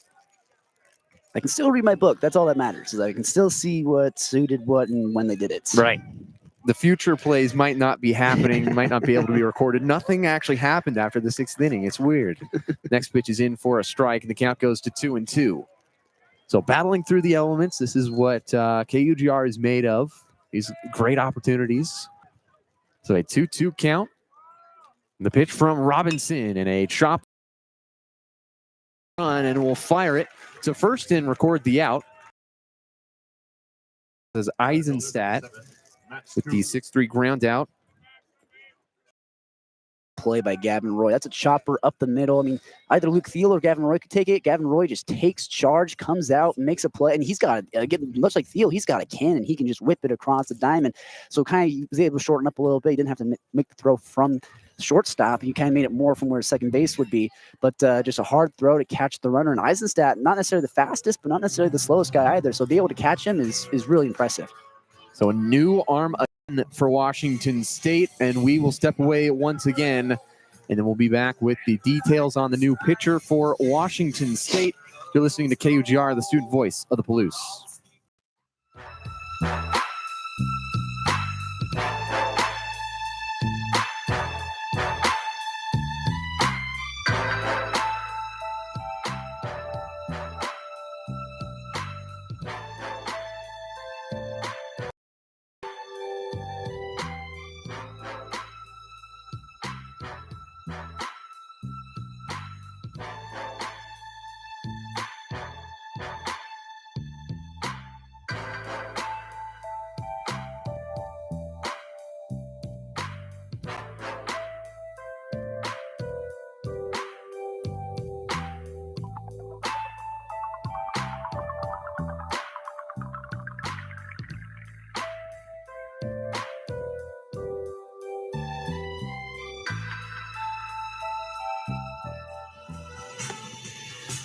The Cougars go with Trevor Stowe on the mound to try to wrap up this inning.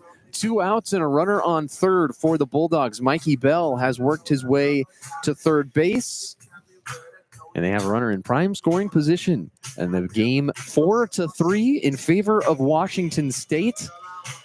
Jake Robinson with a short entrance to the game, and he's right out of there. And now a new arm for the Cougars as they are set to face Max Coop, the center fielder, and you're going to have to take every precaution against this guy. He is a very talented hitter for the Gonzaga Bulldogs, and he steps in, the right-handed batter facing the right-handed pitcher in Trevor Stowe.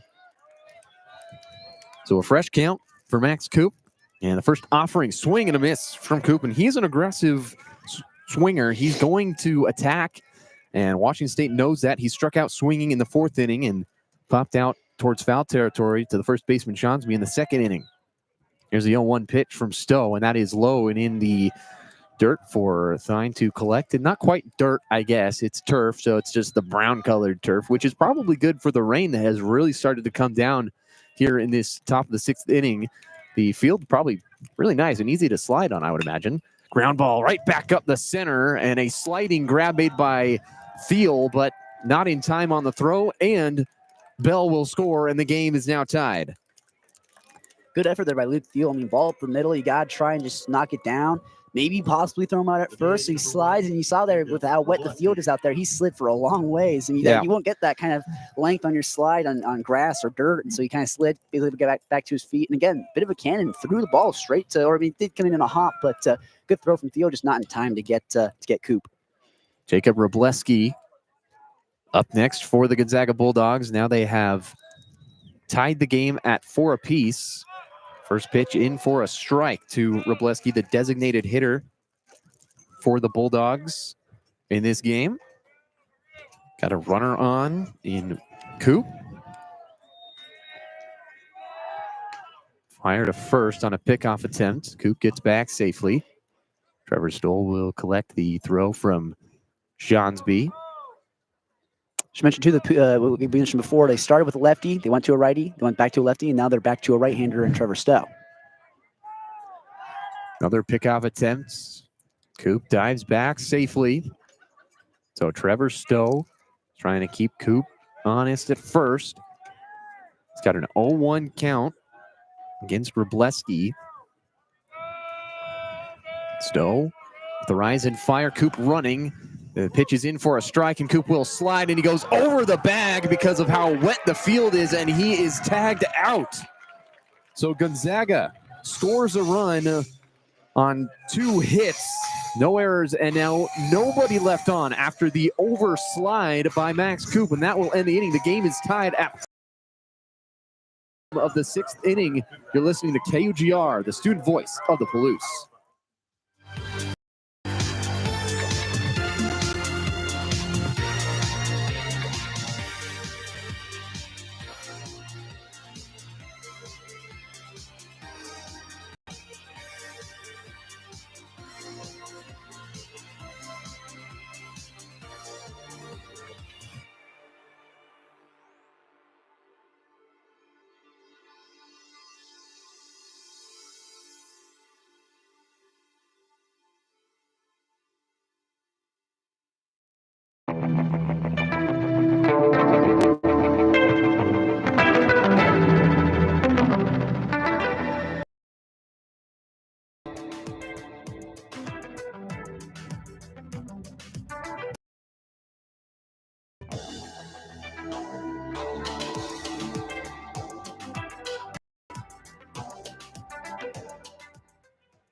Gonzaga has tied the game at 4 apiece after 2 hits in a run, but the overslide on the newly wet turf after the rain has come. We were talking about it, and then he slides over the top of the bag. His hands come up, and they make the tag, and that ends the inning. And Washington State and Gonzaga tied at 4 apiece, and it's the top of the order for the Cougars to lead off this bottom of the 6th. Gavin Roy, the shortstop, followed by Ollie Obenauer, the right fielder, and then Logan Johnstone, the center fielder. Just what you want for Washington State, the top of the order, your best players coming out there. Now the Gonzaga a series 42-42 all time. One team will walk away from Bailey Brayton with the all-time series lead after tonight. One team will still be searching for more as they do play again on May 13th in this 4-game series spread out throughout the year. The series currently sits 1-1 as this is game number 3 on the year. Hernandez still pitching for the Gonzaga Bulldogs, and Roy will foul it off to start the bottom of the 6th, and the count goes to 0-1. They're definitely playing for pride here tonight. These teams, I wouldn't say that they don't like each other, but they definitely have a bit of a rivalry. Not quite the way the Cougs and Huskies do, but very, especially in baseball, a bit of a tight rivalry. The 0-1 pitch, and Roy will foul it off again, and the count goes to 0-2. So Roy 3 for 3 so far today with an RBI in the 4th inning. 1 double and 2 singles for Gavin Roy, the shortstop, and a couple of really nice plays from his shortstop position. And you can kind of guarantee that every game that he's going to have a couple of nice plays on offense and defense. Ground ball to third. Hankins field it across the diamond, and out number 1 as Gavin Roy is thrown out. Right fielder, A bit of an easy play for Hankins, kind of right into his glove, and throws across to Eisenstadt. And, you know, as a first baseman, I used to always tell my infielders, like, if you need to use the infield, especially on turf. You get a nice, clean bounce. So if you don't try and airmail it, but didn't quite need to use turf there, does kind of throw a one-hopper into his glove, has to pick it. That gets your heart going a little bit, but I'd rather more of a long hop. Ollie Obenauer, the next batter for Washington State, and he skies this one out towards center field, and the catch is made by Coop, and that's 2 away for Washington State. And Davis, we were talking about it before we went on air, the fact that this game was it's an out-conference game. These are two teams that are kind of opposite of each other. It was either going to be a blowout on one side, or it was going to be a neck-and-neck game. We're super close, and neither one of these teams trying to budge at all. Yeah, does not get any closer. For Gonzaga 4 in the bottom of the 6th inning. Cougars have the lead in the hit, but it has been back and forth all day. John Stone up to bat. It's ball number 1. And for the most part today, it's been a beautiful day in Pullman until now when the storm clouds have kind of rolled over the top. The rain has stopped, so that's a positive sign, but the field still fairly wet. And that's strike 1 to John Stone. Yeah, I woke up this morning and it was kind of gray clouds. I was a little worried, and it cleared up, and I was like, all right, it's going to be a good day for baseball. But Pullman likes to keep you on your toes. Absolutely. A 1-1 count. And strike 2 to John Stone. Good pitch from Hernandez. It's a 1-2 count with 2 outs. Nobody on for Washington State. Piece. Bottom of the 6th inning. Getting later in the game. High fly ball to the shallow infield, right on the outside portion of the infield turf. And that is a catch by Yukamoto to 3 up, 3 down for Washington State. And that will bring us to the top of the 7th inning after no runs, no hits, no errors, and nobody left on for Washington State. Smith Slye will have coverage of the 7th and 8th inning. You're listening to Cougar Baseball on KUGR. Is 4-4.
Neck and neck ball game. 4 for the Cougs, 4 for the Bulldogs as we are moving into the top of the 7th.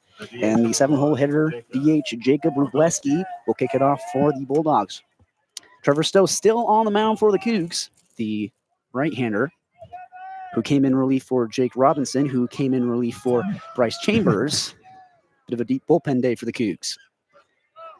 Stowe lifts and delivers. First pitch fouled up and out into the stands. Can someone make a grab? No. Hits off the seats outside of right field, or just outside the Gonzaga Bulldogs dugout. And Rubleski falls behind here 0-1. Yeah, I imagine it's probably hard to play in the outfield with these dark clouds coming over the top. The white baseball kind of disappears into the gray, dark gray clouds. 0-1 count for Rubleski. Here's the pitch.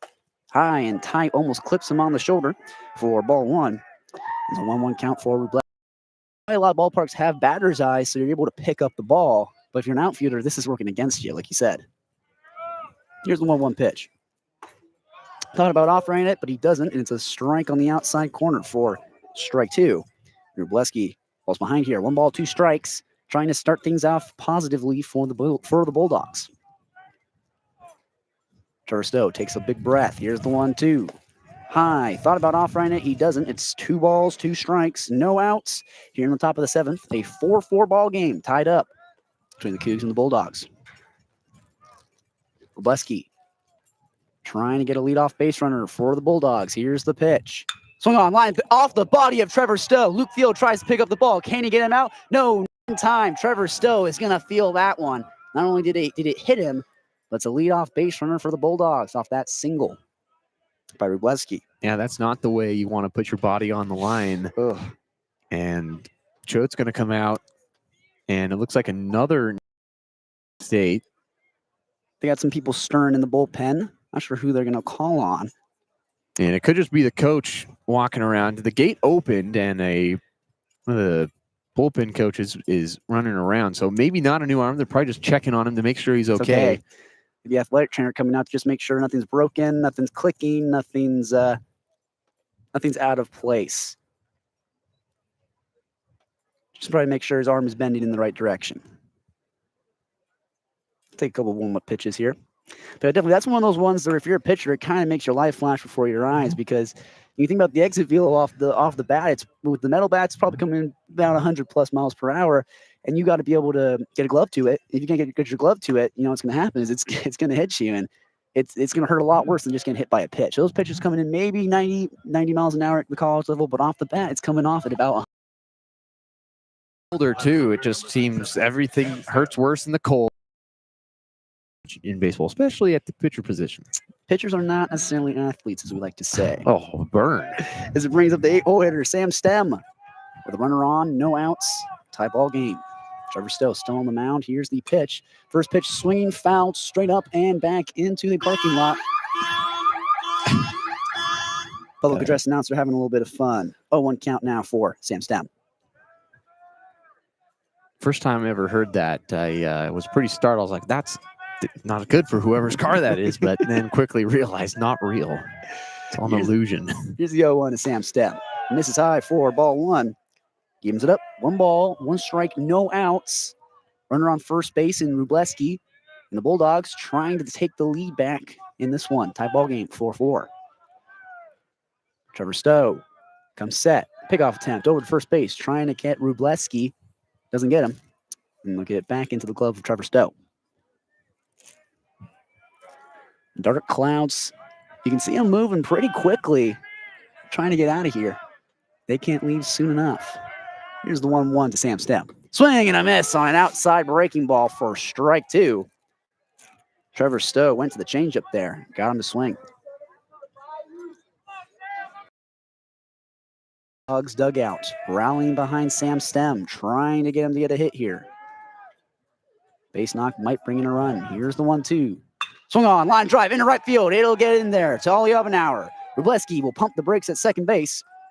They all move up 90 feet. Sam Stem with a clutch single sets up runners on first and second for the Bulldogs in this tie ball game, 4-4 in the top of the 7th. Yeah, that was a really good hit into the hole between first and second, and then out to Ollie Obenauer in right field. That one had some speed, and it was picking up speed on its way out, and that one just really belted, but another base hit for Gonzaga. Now they've taken the lead in the hit department, and they've got some momentum going. Washington State desperately needs to start chipping away in this inning. Still with no outs, they have to get somebody out and start this, as it looks like there's going to be a new hitter for the Bulldogs. Bring number 25, Peyton Knowles. Gonna pencil him into the scorebook.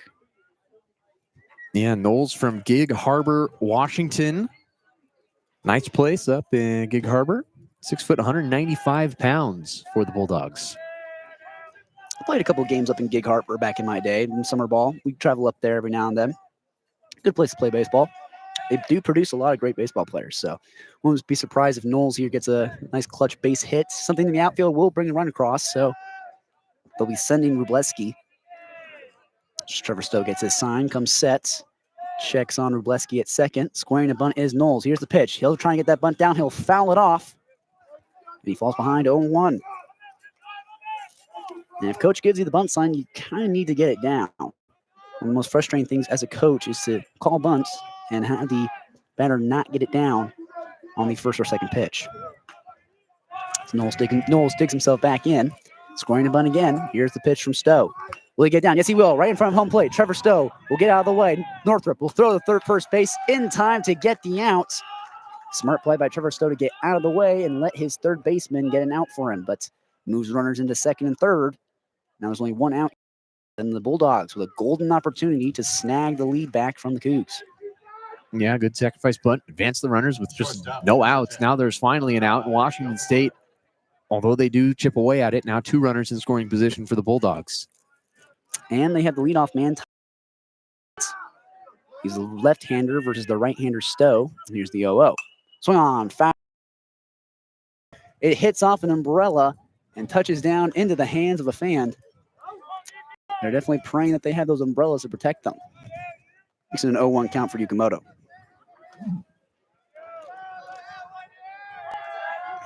Oh, 1 count. Here's the pitch from Stowe. High outside, 4-1. Evens it up. 1 ball, 1 strike, 1 out. 2 runners on for Yukamoto. 4-4 ball game here in the top of the 7th. Bulldogs knocking on the door of taking the lead. Here's the pitch. Outside for ball 2. Throw down to third base. Not in time. Trying to catch Wróblewski. But he gets back safely. 2-1 count now for Yukamoto. Like the pop time from Thine. Very quick. Probably could have got him if it was a little bit before, but I mean, he's super close to third base, so probably not going to get him, but very good play from Thine. 2-1 now for Yukamoto. Swung on, lifted into center field. Johnstone has to go back to play it. He'll settle underneath it. Wróblewski tags, come in to score. Runner at second will dive head first. And the Bulldogs take the lead here, 5-4, as they have a runner on third and only 2 outs in the top of the 7th. Yeah, now Gonzaga takes the lead again, and Washington State has to be able to get out of this inning with just that amount of damage. Stop it right here. They do have another runner in scoring position and a pretty good batter in Hankins up, but have to be able to get out of this inning. Josh Hankins trying to extend the lead. Here's the pitch. Inside, hits him on the back. That one definitely stung. He throws his bat away. Will take off all of his Evo shields. Well, that's not the way to do it. Absolutely not. Not if you're Trevor Stowe. Well, now Choate's going to talk to him again, and he flips his fingers to the bullpen. They're going to bring in yet another pitcher. It'll be the 5th pitcher now for the Cougs. We're in the top of the 7th after Trevor Stowe gives up that run off a sacrifice fly to center field. 5-4, the Bulldogs. We'll head to a pitching change. We'll be right back. Please stay with us.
So the Cougs will go to one of their high leverage arms in the bullpen, the left-hander Gavin, who's coming into this game with a 4.63 ERA, one of the best on this squad.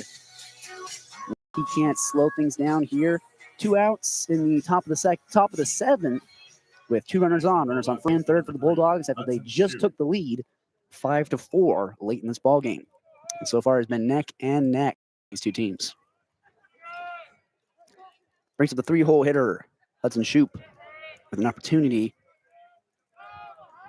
to extend the lead for the Bulldogs. He had a 2-run homer back in the 3rd inning. With 2 runners on, let's see if he can't hit a little 3-run shot. Here's the 0-0. High outside for ball 1. Shoup gets ahead early. Yeah, common theme today with these bullpen pitchers for Washington State. They fall behind a lot in a lot of these at-bats. Hankins, or Shoup, pardon me, here's the pitch. Outside for ball 2. Hankins is at first base, Sam Stem at third, and Hudson Shoup at the plate. Gavin Durr, left-hander, trying to get out of this inning. Here's the pitch. Low for ball 3. It's 3 straight balls from Gavin Durr, not the way he wanted to start this outing.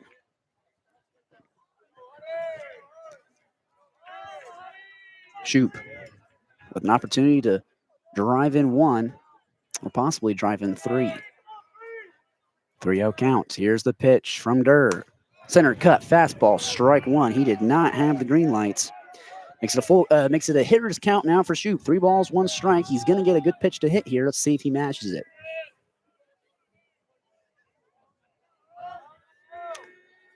Durr comes set, takes a breath. Here's the 3-1. Swung on, ground ball over to Gavin Roy, who throws to first base in time to get the out and end the inning. Gavin Roy having a day defensively. Gets the Cougs out of this one, but the Bulldogs able to scrape 1 across, take the lead, and the Cougs going to need to get some production late in this ball game if they want to come away with a win. You're listening to Cougar Baseball on KUGR. I'm Smith Slye, joined with Davis Hagen. We'll be right back. Please stay with us.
So, ladies and gentlemen, on the previous day, the Gonzaga Bulldogs are challenging that the runner was safe at first. So we jumped the gun a little bit and saying that we were moving into the bottom of the seventh. We are still technically in the top of the seventh. We're waiting to see what the result of the challenge will be. So if you're listening and you're wondering why it's taking a really long time at the bottom of the seventh, is because we were waiting for that challenge to come back. They're taking a long time to review it. So please stay with us. We will be back to give you the result of that challenge and whether or not we are moving to the bottom of the seventh or if we are staying in the top of the seventh. Please stay with us.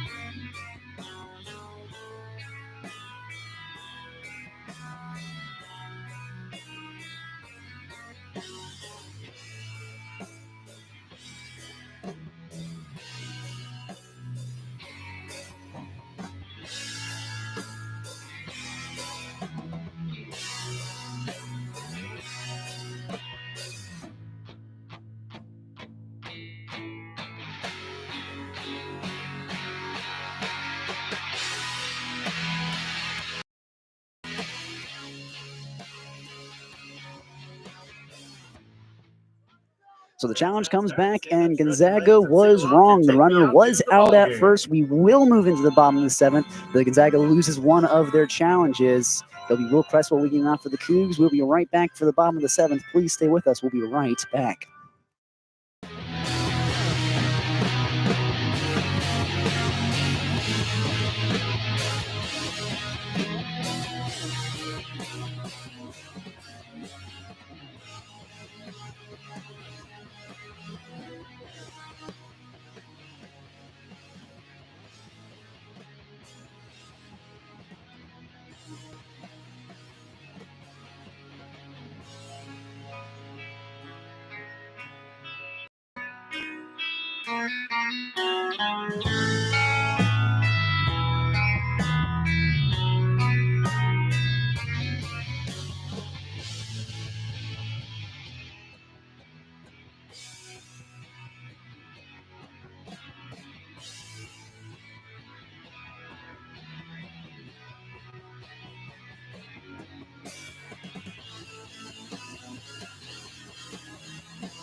So Gonzaga had an ill-advised challenge, trying to say that the runner at first was safe. He was, in fact, out, and we do move into the bottom of the seventh. It'll be Will Cresswell leading it off for the Cougs after the Bulldogs took the lead back in the seventh.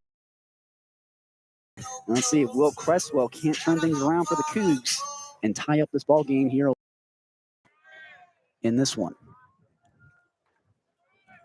Hernandez delivers the 0-0. In there for strike one. Will Cresswell watches it go by. First pitch breaking ball, 74.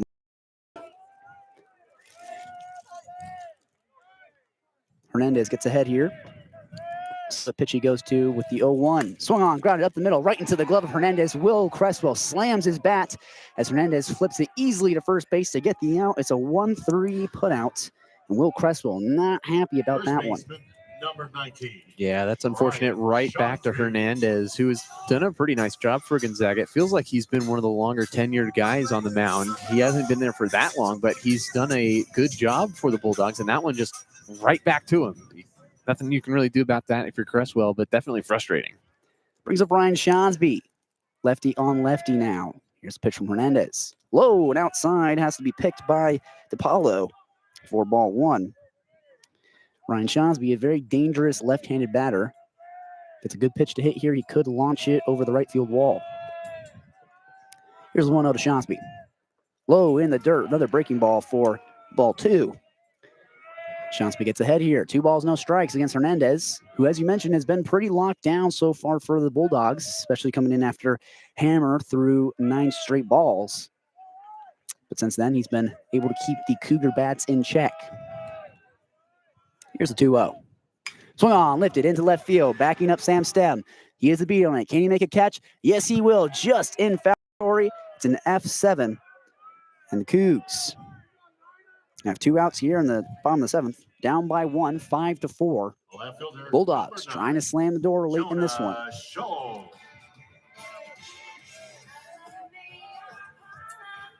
Let's bring up the 6-hole hitter, Jonah Scholl, who's getting the start in left field today. Good matchup here. Left-handed pitcher, right-handed batter.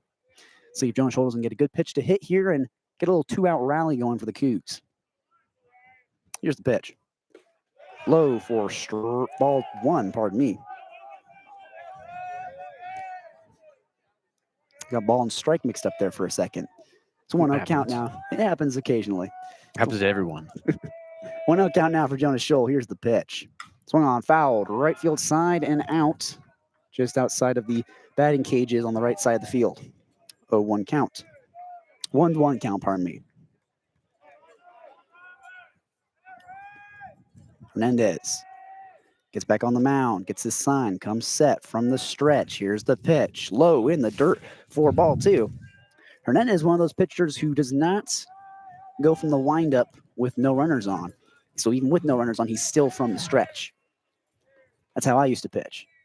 Just more of a comfortable, feeling. Here's the pitch. Swung on, grounded over to third baseman Hankins, who throws across the diamond to first base in time to get the out. 3 up, 3 down for Cougs, as Bulldogs still lead it 5-4, heading into the top of the 8th. We'll be right back with more Cougar baseball. Listening to Davis Hagen on the call. Please stay with us. We'll be right back.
So Gavin Durr will stay on the mound for the Cougs as he's getting set to face off against Mikey Bell, then Tommy Eisenstadt, and then Max Coop. Mikey Bell had a solo homer back in the 2nd to kick off the ball game. 5-4, with the Bulldogs only up by 1, and Gavin Durr trying to put in a bit of a long relief stint for the Cougs. So Bell will dig himself in here, the right-handed batter, and here's the 0-0 from Durr. Swung on, grounded, over to Gavin Roy, who has to play off his backhand. Throw to first base. Is it in time? Yes, sir! Gavin Roy just keeps making plays at shortstop. 6-3 putouts. Amazing play by Gavin Roy at the backhand, and then the strength to get it across the diamond in time. That is a professional type level play from Gavin Roy. He's not the tallest guy, like we mentioned before, a bit of compact power. Again, not at his height, but just the fact that he's a bit of a smaller guy and able to make plays like that. So here's the first pitch to Tommy Eisenstadt in there for strike 1. Gavin Durr gets ahead here on Eisenstadt. Eisenstadt has 2 doubles today. He's 2 for 3. And so here's the 0-1. Swung on, line, foul into the netting, and just out of the reach of the Cougar bullpen. Cougar dugout, pardon me. Makes it an 0-2 kick for Eisenstadt. No balls, 2 strikes, 1 out. Gonzaga leading 5-4. Here's the pitch. High and tight chin music for ball 1. Tommy Eisenstadt has to dance out of the way of it. All's close. That's one that gets your blood pumping a little bit. Yeah, make you feel alive. Ooh, life flashing before your eyes. Nobody on, 1 out. Here's the 1-2 to Eisenstadt. Check swing. Did he go? They'll check down. They'll say he didn't on the breaking ball outside. Makes it a 2-ball, 2-strike count. 1 out. Nobody on. Gonzaga leading 5-4. Well, as close as it was to hitting him, that was as close as it can get to a check swing. I feel like he was pretty well over the plate on that one. 2 balls, 2 strikes now for Battle. Here's the pitch. Low outside, picked by Noah Thine for ball 3. Well, Gavin Durr tried to go back to the same pitch to get another check swing, but Eisenstadt, fool me once, shame on you, fool me twice. Shame on me? You think. Here's the 3-2. Check swing. Did he go? The umpire said a piece of his bat's a foul tip into the glove of Noah Thine, and it's a strikeout for Gavin Durr, his first of the night. Good job by Gavin Durr. Back-to-back outs, trying to move this right along and keep the score where it is, still down by 1, and then you need to get these opportunities rolling. Brings up Max Coop, who had 3 home runs back on Sunday. So yet to have one tonight. Here's the 0-0 to Coop. Low outside for ball 1. Coop gets ahead.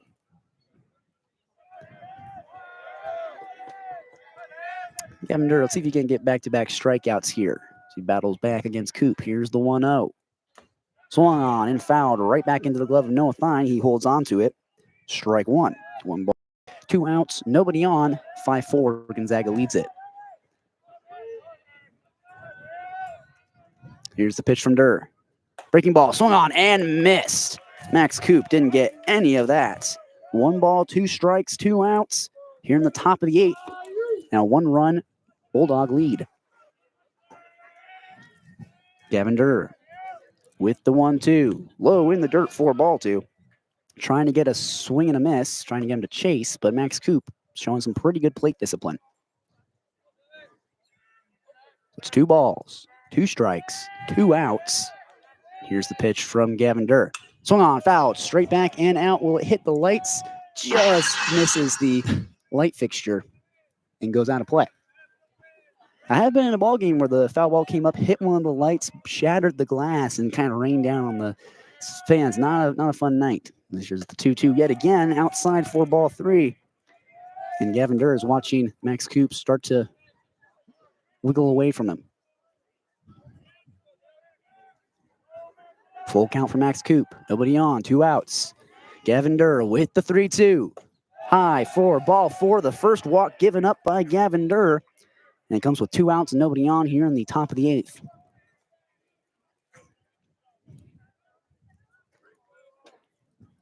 Good at bat for Max Coop there. Able to work himself from a not very favorable count into a 3-2 count and eventually able to draw the walk.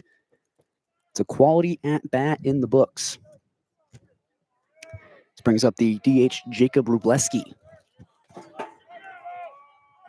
Another right-handed batter. Let's see if he can get something done. Here's the pitch. Fastball over the heart of the plate for strike 1.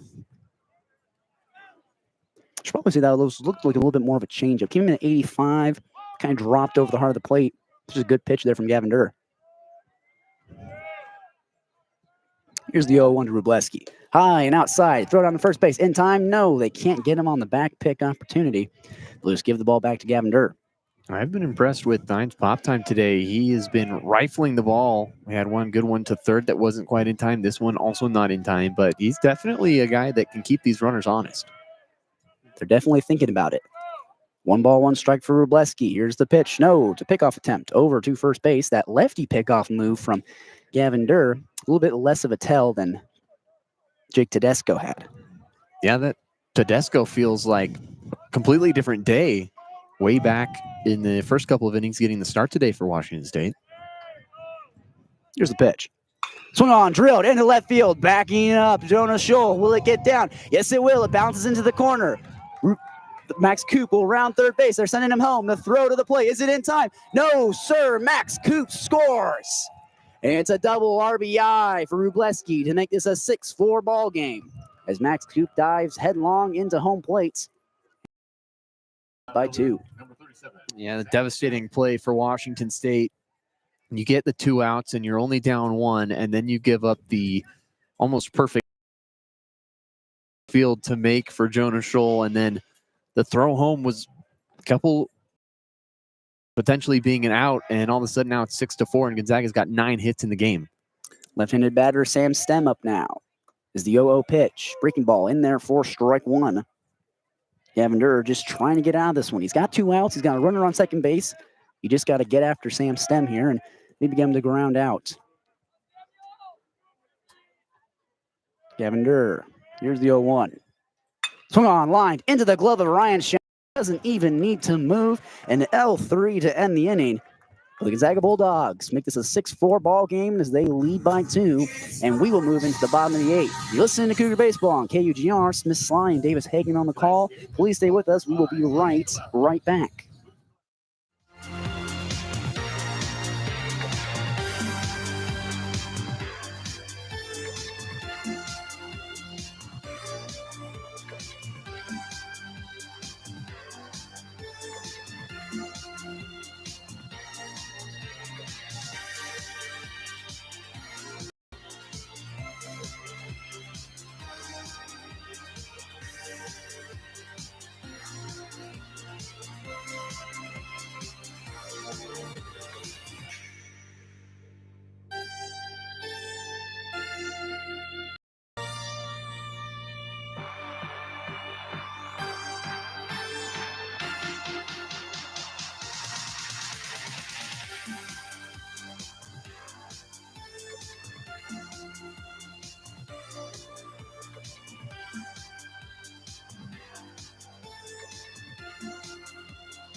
So the Bulldogs pick up a 2-out double to be able to drive in their 6th run of the night, giving them a 2-run lead as we move into the bottom of the 8th. Hernandez still on the mound for the Bulldogs, trying to close out this game and prevent the Bulldogs from having to go further into their bullpen.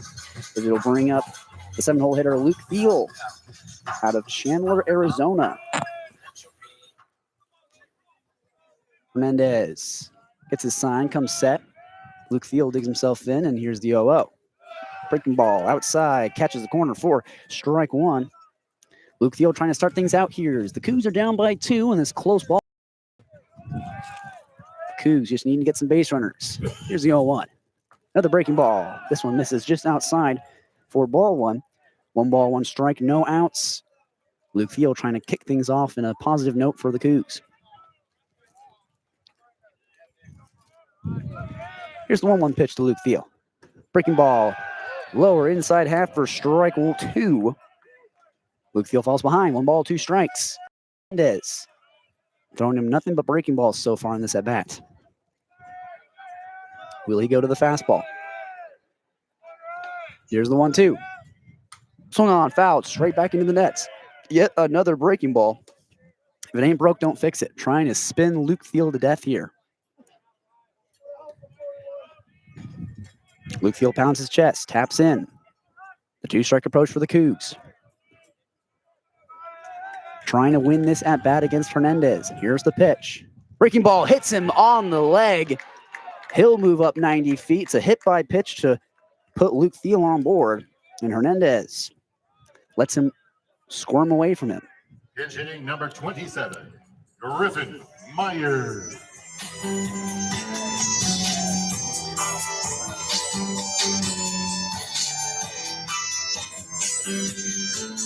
Yes, we get Myers to come up. He's been in this spot a couple times this year for Washington State. He's done a nice job. This is where he has been able to shine. Not necessarily a guy that's been in the lineup that much, but he's come in and hit really well. If you listen to the This Week in Cougar Baseball podcast with Chris King, he recently had Griffin Myers on. Here's the 0-0. Breaking ball inside for strike 1. And Griffin Myers and Nathan Choate got to talk about the fact that, well, Nathan Choate feels that Griffin Myers is a guy who hasn't got a lot of starting time on this team, but when he does, he's able to take advantage of it. He did so back in the San Jose series. Here's the 0-1. Breaking ball, lower outside half for ball 1. Evens up the count, 1 ball, 1 strike. Griffin Myers, a redshirt junior. Chances are this may be his last year with the Cougs. Hernandez gets his sign from the stretch. Pickoff attempt over to try and get Luke Thiel. Almost sailed it into right field, but just keeps it and gets it back into the glove of Hernandez. Griffin Myers waiting patiently for his 1-1 pitch. Hernandez comes set, checks over to first base. Here's the pitch. Breaking ball, foul, straight up, and it's the wind really picking up here, blowing our protective equipment around a little bit. Yep. I agree. It's a 1-2 count now for Griffin Myers. Wind kind of blowing a little bit into foul territory a bit. See if Griffin Myers doesn't get a pitch to hit here. The 1-2 swung on, fouled straight back. A breaking ball, trying to get him to chase, and he just gets a piece of it to stay alive. Good 2-strike hitting for Griffin Myers.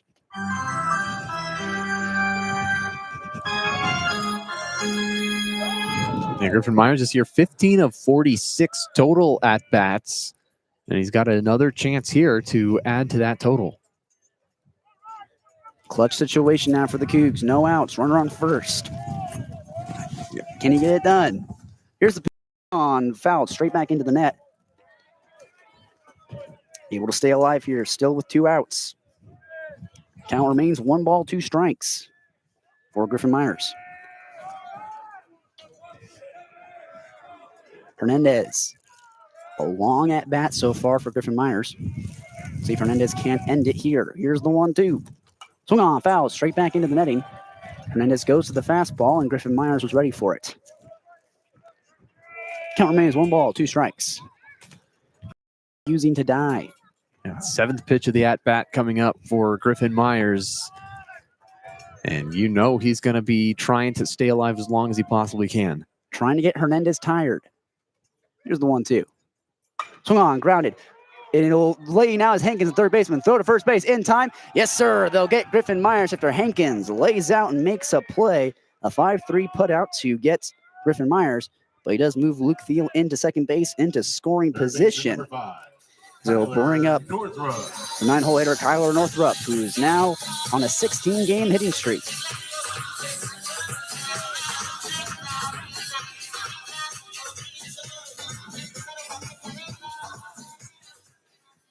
Not sure who's controlling the volume on the speakers here at Bailey and Brayton, but they could just turn it down just a titch. So here's the 0-0 to Kyler Northrup. Breaking ball, gets away from DePaulo. Luke Thiel runs into second, third base. The throw never arrives, and Luke Thiel moves up 90 feet on the pass ball by DePaulo. And now Kyler Northrup has an opportunity to make this a 1-run ball game. Gonzaga still leading 6-4, but the Cougs with a runner on third and only 1 out. Northrup digs in. Here's the 1-0.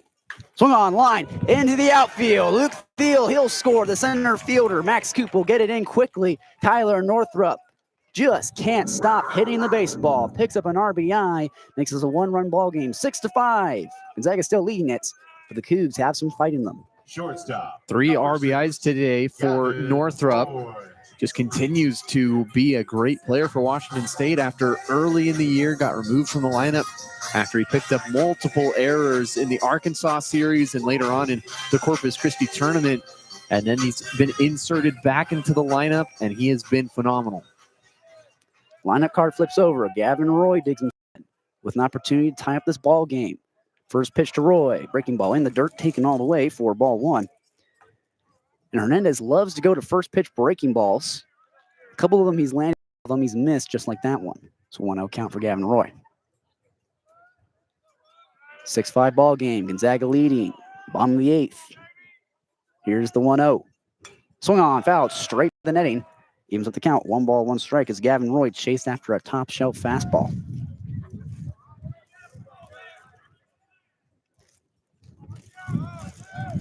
Gavin Roy led off the game with a first pitch double for the Cougs. He's in a great spot right with Kyler Northrup on first.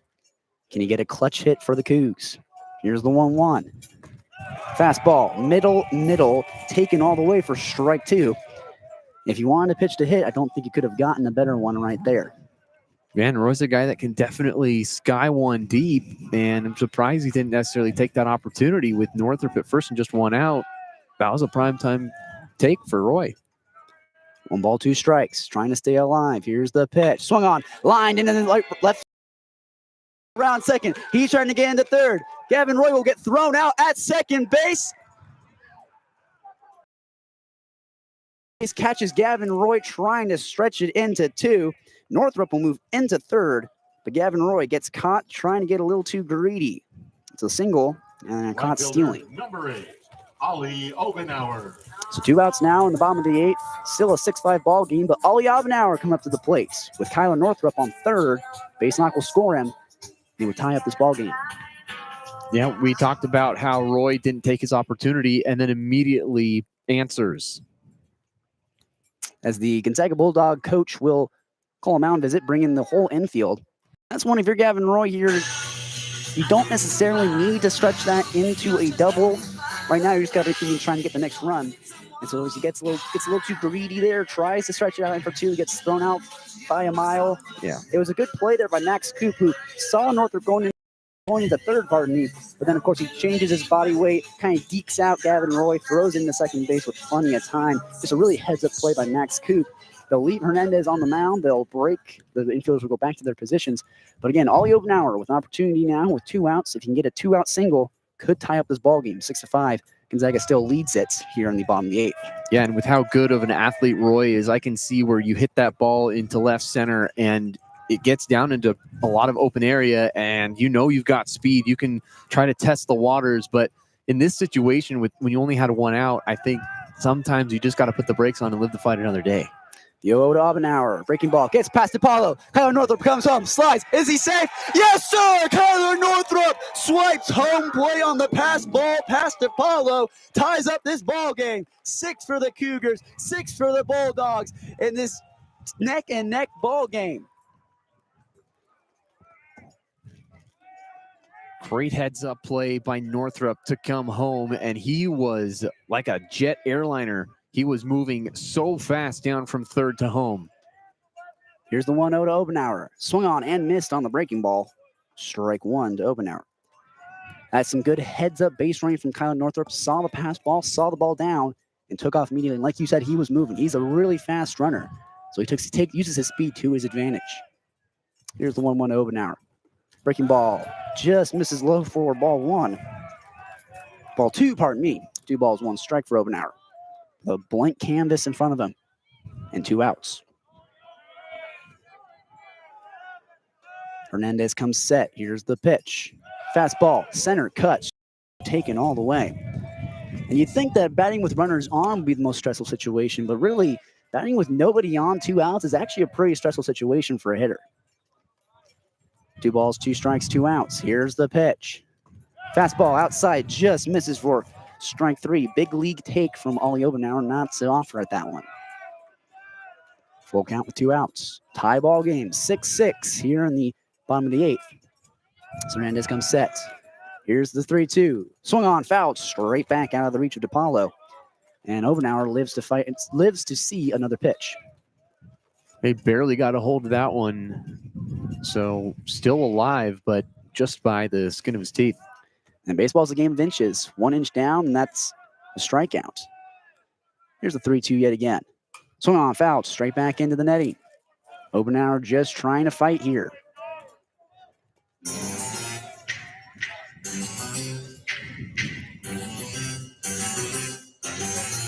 Tie ball game here in the bottom of the 8th. Obenauer trying to extend this inning. Here's the full count. Breaking ball over the heart of the plate, looking strikeout to get Ollie Obenauer. And that'll do it for the 8th inning, ladies and gentlemen. We'll move into the top of the 9th and see if the Bulldogs don't respond back and claw back the lead. You're listening to Cougar Baseball on KUGR. We'll be right back. Don't you dare tune our way.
In the bottom of the 8th inning, had an RBI and a stolen base to tie the game 6 apiece as we head to the top of the 9th inning. Washington State and Gonzaga, a new pitcher on the mound for the Cougars. It's Rylan Hyder, and the big spot for the Bulldogs and the Cougars. It's the bottom of the order for the Gonzaga Bulldogs, and then back to the top with Yukamoto and Hankins, and we'll see who the batter is.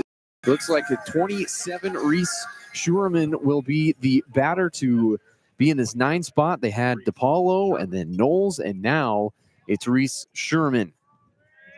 So he's got a big opportunity with a blank canvas ahead of him, as Smith elaborated in the last inning where Gavin Roy was up. He didn't do anything with it, and now it's a tie ball game in the top of the 9th. Hyder with the pitch in, and that is high and outside for ball 1, and he comes sidearm style pitch.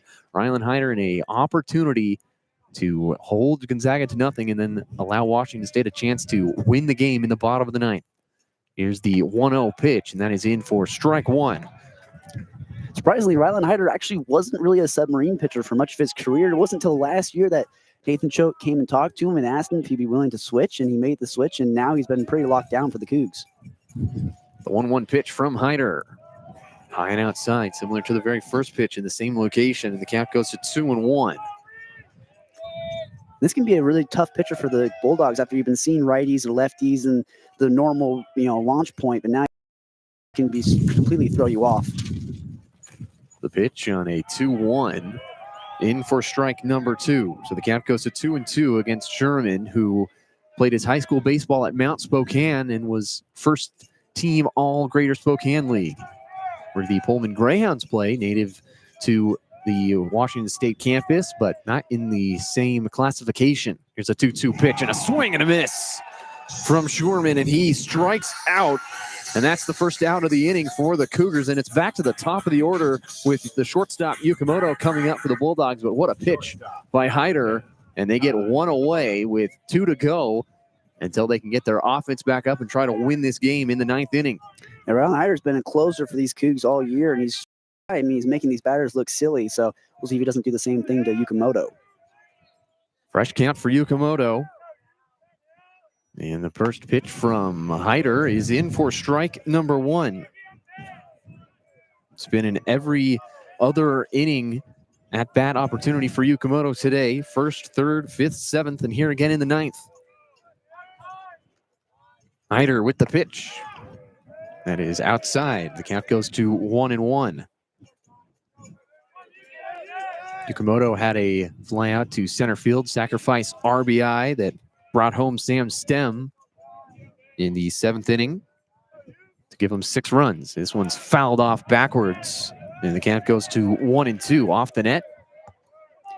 Yeah, he's 0 for 3, yet he's been able to score a run and was able to drive in a run too. So, it's proven when in baseball you can still have an impact without necessarily getting on base or getting a hit. Yeah, the one time he got on base, he got walked in the 3rd inning and got brought home on the home run from Shoop. That was a 2-run shot, and at that point, that was then 3-0 Gonzaga, and the sky looked like it was falling for the Cougars, and then they've been able to battle through this whole game. This one's fouled off towards the entrance to Bailey Brayton, and count stays at 1-2 as we are late in the evening, about 4 minutes out from 9 p.m. This game started at 6:05 p.m.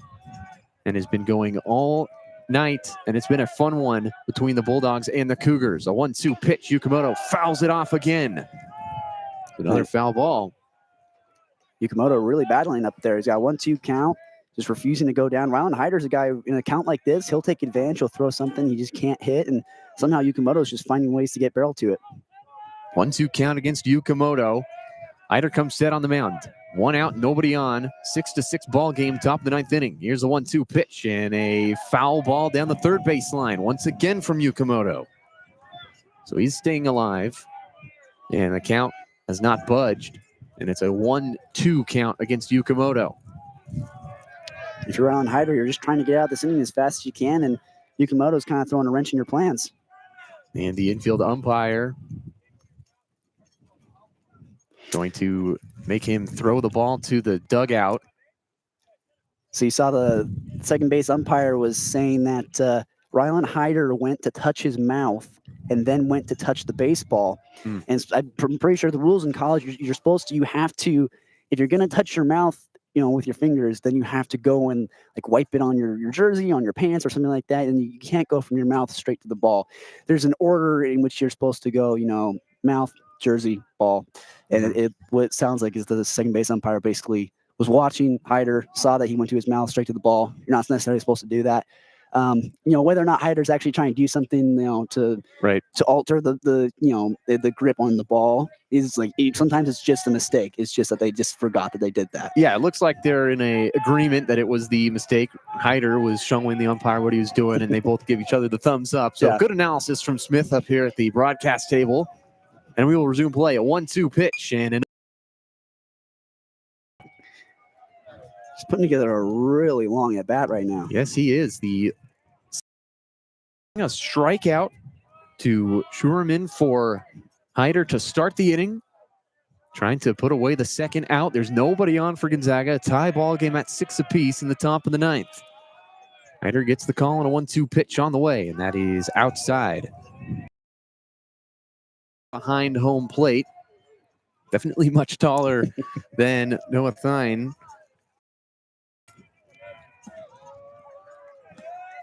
Two count. Hyder with the wind and the pitch, and a pop-up high towards shallow left field, and Roy will make the grab.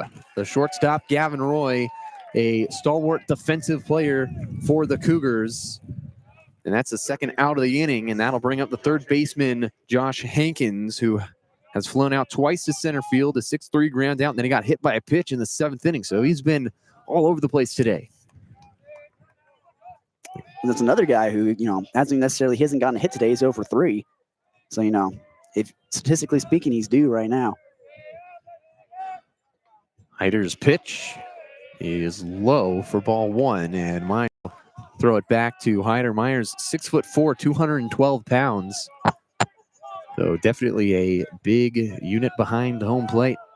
A 1-0 count. Hyder comes set, and the offering is right down the pipe for a strike, and the count goes to 1-1 against Hankins, the third baseman for the Bulldogs. Griffin Myers definitely kind of dwarfs the umpire. He's not necessarily the tallest dude, so when Griffin Myers stands up, you can tell.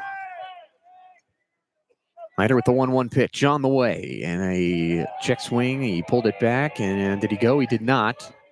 It was outside, so it's a 2-1 count. They asked the first base umpire. He says no. And I would agree, he really didn't move much. 2-1 count. The pitch from Hyder. Inside on the knees of Hankins, and it's to 3-1.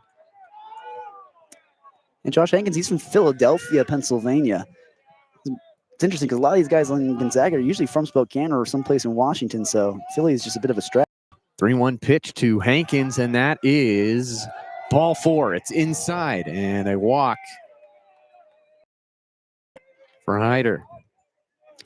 And two out walks are kind of the worst thing you can give up as a pitcher. I'd say leadoff walks are probably the worst thing to give up, and then 2 out walks is probably the second thing you can give up, just because you're in a good position with 2 outs. All you need is a ground ball or a fly out or a line out or something, then you end up walking them. So definitely not a very clutch move there by Rylan Hyder. Now the big bat of the second baseman, Hudson Shoup, at the 2-run home run in the 3rd inning. Got a runner on for the Bulldogs. A ground ball to third. Northrup makes the diving snag. The fire to first is in time to end the inning. And the Bulldogs get no runs on no hits, no errors, and a base runner left on. We'll head to the bottom of the 9th where the score is 6-6. Good defense from Washington State, and the Bats have an opportunity to win the ball game in the bottom of the 9th. You're listening to KUGR, the student voice of the Palouse.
Washington State and Gonzaga gridlocked at the ninth inning.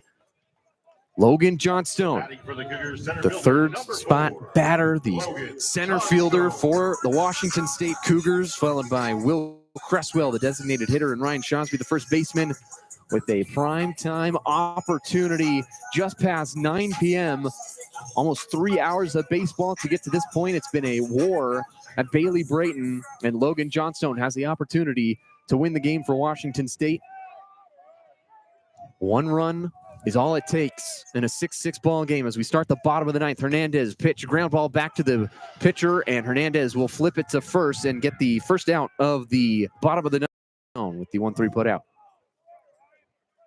I think that's the second opportunity now that Hernandez has had where the ball middle is able to just kind of, makes a play on it and shortens up and makes the easy flip. That's what you'll always hear coaches telling pitchers to shorten up.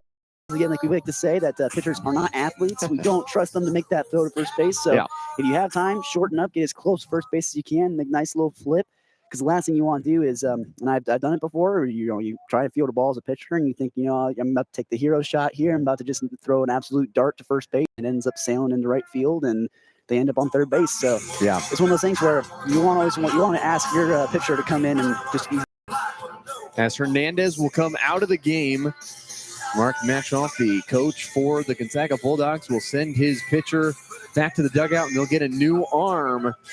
And as you mentioned, Smith, the 1-3 opportunities for Hernandez. The only other guy was Will Cresswell coming up to bat for the Washington State Cougars after we step away with a quick break, and we'll be back for the remainder of the bottom of the ninth inning. It's a tense matchup between the Bulldogs and the Cougars. It's 6-6. Davis Hagen alongside Smith Slye. We'll be back. You're listening to KUGR, the student voice of the Palouse.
New pitcher for the Gonzaga Bulldogs, Gabe Brabeck from Ashland, Oregon. And he was the Lynn Benton Roadrunners MVP. And he's got an opportunity to end the bottom of the ninth and pick up an extra innings, but not if Will Cresswell has anything to say about it. The designated hitter trying to get aboard and possibly win the game with one run. And he takes strike number one. And all it takes is one runner to get on. They work themselves around, and then a base knock could win the game for the Washington State Cougars. But Will Cresswell down 0-1 in the count after Johnstone went right back to the pitcher's mound. Hernandez flipped it to first. Foul ball from Cresswell. The count goes to 0-2. So both teams just exhausting almost their entire bullpen today. Bulldogs now working with Brabeck, the right-handed pitcher. He's a sophomore, and he's 2-3 with the win-loss on the year. About a 7 ERA. Here's the 0-2 pitch to Cresswell, and a high pop-up, drifting foul towards the Washington State dugout. And the catch is made by the third baseman, Hankins. And that one, the wind sort of died in an inopportune time, and it kills the ball in the air, and then it drops down into the leather. And that is the second out of the inning. And now Ryan Shonsby with nobody on and 2 outs. He's got his opportunity to try to win the game, or else we're going to the 10th. If you're Nathan Coach, you just need Shonsby to clutch up here. It's just start, like you said, it starts with one. Just get the bat to the next guy, pass the torch. Just keep doing that, and eventually you'll end up scoring a run, and that would walk it off. The first pitch to Shonsby. for a strike. Count goes to 0-1 against Ryan Shonsby, who flew out to left field in his last at-bat in the 7th inning. And he also popped out on a bunt attempt in the 5th. And 0-1 count against Shonsby. That one died on the chalk line on the left batter's box, and the count goes to 1-1. Shonsby also walked in the 4th inning and popped out to 3rd in the 2nd. So he's not had his best day. A 1-1 count here in the bottom of the 9th with a 6-6 ball game. Pitch on the way and a high fly ball hit out towards center field. It's uncorked, but it's not quite enough. And Coop makes the snag, and that will end the inning. Washington State brings in no runs, no hits, no errors, nobody left on in a 3-up, 3-down bottom of the 9th. We'll head to extra innings for the second game between Gonzaga and Washington State. This is game 3, and 2 out of the 3 games have now gone to extra innings. We'll be back, and Smith Slye will have the 10th inning. It's late baseball, Mountain West baseball after dark. 6-6. You're listening to KUGR, the student voice of the Palouse.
Ladies and gentlemen, you paid for 9 innings, but you're getting 10. We're moving into the top of the 10th as we are still tied 6-6 here. Cougars 6, Bulldogs 6. And no, your eyes are not deceiving you. Griffin Smith, the game 1 starter for the Cougs, is on the mound late in this one, coming in relief.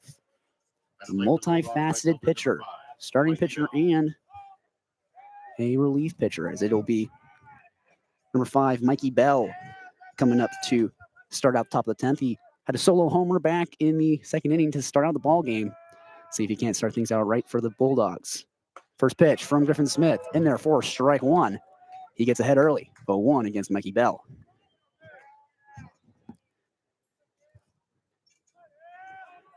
Griffin Smith working quickly. Here's the next pitch. Low in the dirt for ball 1. Evens with the count, 1 ball, 1 strike. And Griffin Smith, Nick Lewis, and Luke Myers are kind of notorious for working very quickly. So he gets a sign here, takes a breath from the wind. Here's the 1-1. Swing and a miss on the breaking ball outside for strike 2. Yeah, almost knocked him over with that swing and a miss. He's fallen over to the right-sided batter's box. You hear a lot of people say that hitting a baseball is the hardest thing to do in sports, and I have to agree with them. Here's the 1-2. Low in the dirt for ball 2. Good plate discipline from Mikey Bell not to offer at it. Griffin Smith trying to get out of this one quickly and get the Cougar bats back up to the plate. Low inside, does not get the call, makes it a 3-ball. Griffin Smith takes a deep breath, agrees on the sign, winds, and delivers. Swung on, drilled into left field. Jonas Scholl has a beat on it. It's hanging up for a long time. He'll finally get on his. No, it kicks out of his glove. Jonas Scholl can't make the catch. Mikey Bell round second. He's in the 3rd. He's safe. Mikey Bell. A play that should have been a routine pop-up to Jonas Scholl finds himself on 3rd base with no outs in the top of the 10th in a 6-6 ball game. Jonas Scholl, mental mistakes. First baseman number 29, Tommy Eisenstadt. Yeah, that's not good from Jonas Scholl, and it's wobbling in the air. It's a tough one to read. It goes way up into the dark sky, and then it comes down. The wind's swirling around, but that's a play you have to make. It was in the glove and then out. brings up Tommy Eisenstadt, who swings at the first pitch and fouls it straight back for strike one. We've mentioned it before at the very start of this game. Those balls, like you said, like high up with the wind swirling, can make it really hard to catch it. And it finally comes to kind of bite the Cougs in the butt a little bit late in this one. So here's the 0-1 to Eisenstadt. Swung on, drilled into center field. Logan Johnstone has a beat on it. Can he make the catch? Finally makes the catch, runner tags. Coming home. He will not try to go home. He fakes the attempt to home plate, shuffles his feet, goes back into third. There's one out now off of that F8. Out to Logan Johnstone. Yeah, good arm from Johnstone, and Mikey Bell knows it, so he doesn't try to tempt it. He probably could have got there, but you don't want to necessarily make that a play, and then probably a review on top of that, and you don't want to be the guy that got all the way to third and then gets thrown out on a greedy play. Absolutely. Nathan Cho will call a mound visit, bring in the whole infield alongside Griffin Smith. And like you said, it did help a little bit that fly ball was a little shallow. Logan Johnson, like you mentioned, great arm, so he's able to come in, make the play. And like you said, Mikey Bell, he's smart. He knows he doesn't want to test that arm because he knows he will probably get thrown out at home. And here's the go-ahead run. You got to be smart about what you're doing at third base, especially after you're just given that kind of, makeshift triple, a little league triple, as we would say, off of the first error of the ball game. Both teams were playing clean baseball up until this point. Jonah Scholl is the one who gets the first error of the ball game.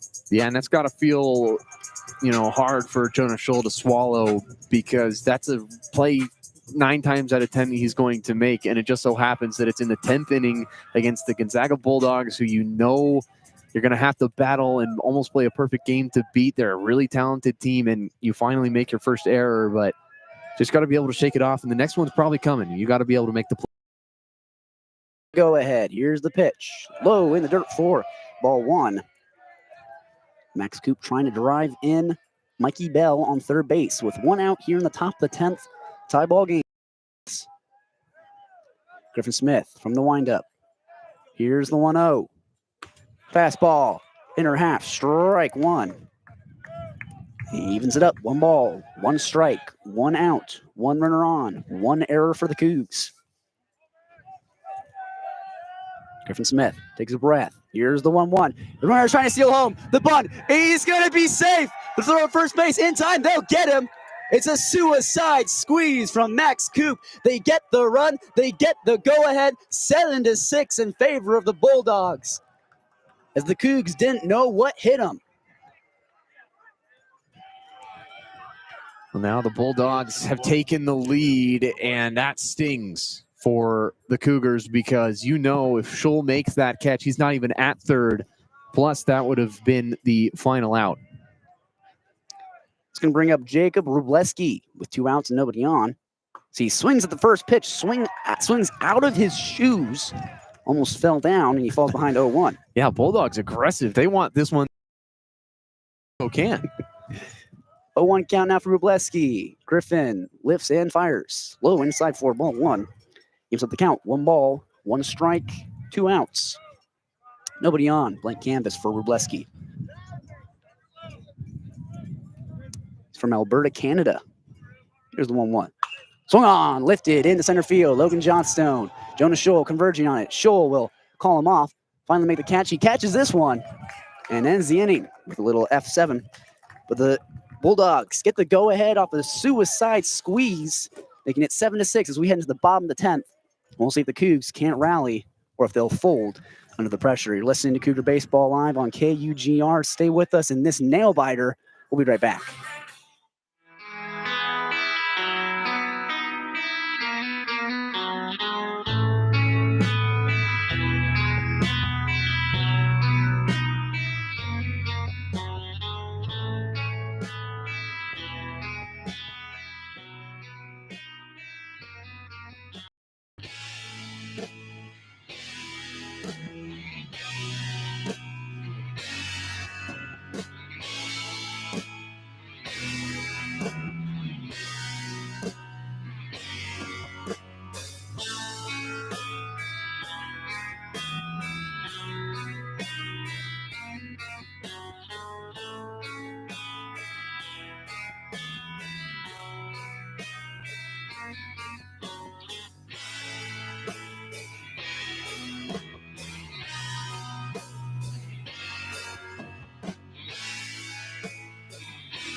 Well, Jonah Scholl, who booted a ball out in left field to set up the suicide squeeze that gave the Bulldogs the lead. The top of the 10th is up to bat now with an opportunity to redeem himself against Gabe Brabeck, pardon me. Here in the bottom of the 10th, 7-6 ball game. Here's the first pitch. Swing on, foul, breaking ball into the dugout of the Bulldogs. And Jonah Scholl finds himself behind here 0-1. Brabeck trying to close out this game. Here's the 0-1. Swung on and missed by Jonah Scholl. He falls behind early. 0-2. Struggling to get it down the field. Let's see if he can't turn it around at the plate. Bulldogs. Dugout is rowdy. They want to go home. Here's the 0-2. High and tight for ball one. Trying to get Jonah Scholl to chase at the top shelf fastball. Doesn't offer at it. 1-2 count. Here's the pitch. Swung on, fouled off of the leg protector of DePaulo. Count remains 1 ball, 2 strikes. Jonah Scholl trying to battle with 2 strikes on him.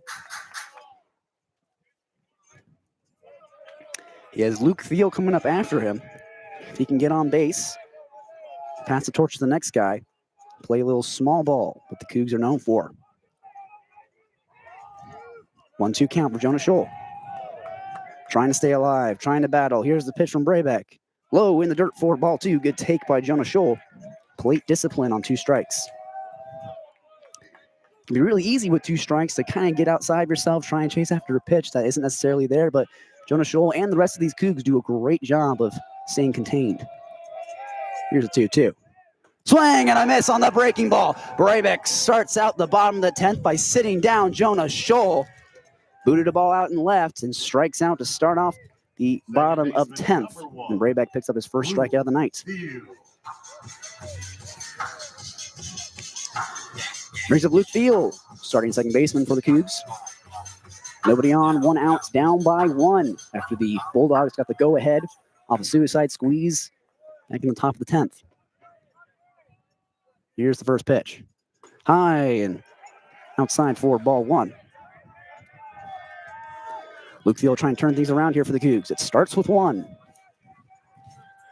Brabeck gets his sign, comes set quickly. Here's the 1-0. Swing on and missed. A breaking ball to catch Luke Thiel. 1 ball, 1 strike, 1 out. Cougs down by 1. And Luke Thiel wearing number 1. It's happened twice. It's the second time it's happened tonight. Here's the 1-1 to number 1. Swung on and missed. A breaking ball in the dirt. Luke Thiel goes chasing after it. Makes it a 1 ball, 2 strike count with 1 out.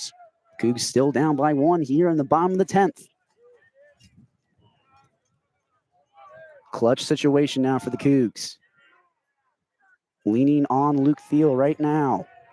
Can he get it done? Here's the pitch. Swung on, foul, right field side, out of play.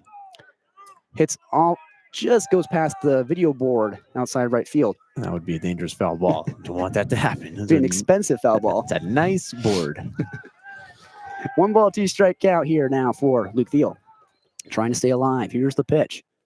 Swung on, a little dribbler over to the second baseman. Shoop, who fields, throws to first base in time to get Luke Thiel the second out of the inning. A 4-3 putout. And now, Griffin Myers. With the Cougs on down to their last out here in the bottom of the 10th. Down by 1. Yeah, no pressure for Griffin Myers. I mentioned before that batting with 2 outs and nobody on is one of the most stressful situations, but now it's in the bottom of the 10th and you're down by 1. So right. Nathan Cho will come talk to him before he takes his at bat. Yeah, amplify that by about 10, maybe 100 times. And the interesting thing is that Gonzaga won this game number 1 of the year, and then Washington State won 7-6 in 10 innings up in Spokane. Now it's 7-6, 10th inning, in complete reversal. And the home team's still yet to win a game in this series, so if Myers doesn't do anything, it's just road warriors all over the place. Here's the 0-0 to Myers. High and outside for ball 1.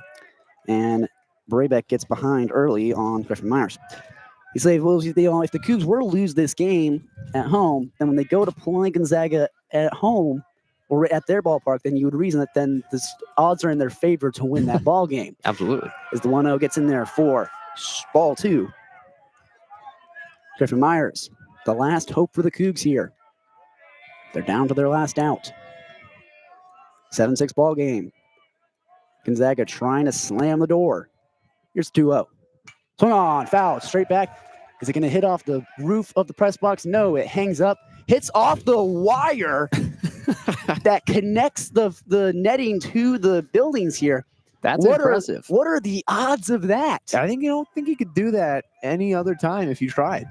To explain for the listeners, the wire that connects the netting to the building is about as thin as, like a pencil. Here's the 2-1, misses outside for ball 3. I don't think I've seen that in all the games I've been here for, so. That's kind of still blowing my mind. It's a 3-1 count now for Griffin Myers. Hitters count with 2 outs. Let's see if he gets a good pitch to hit here. Here's 3-1.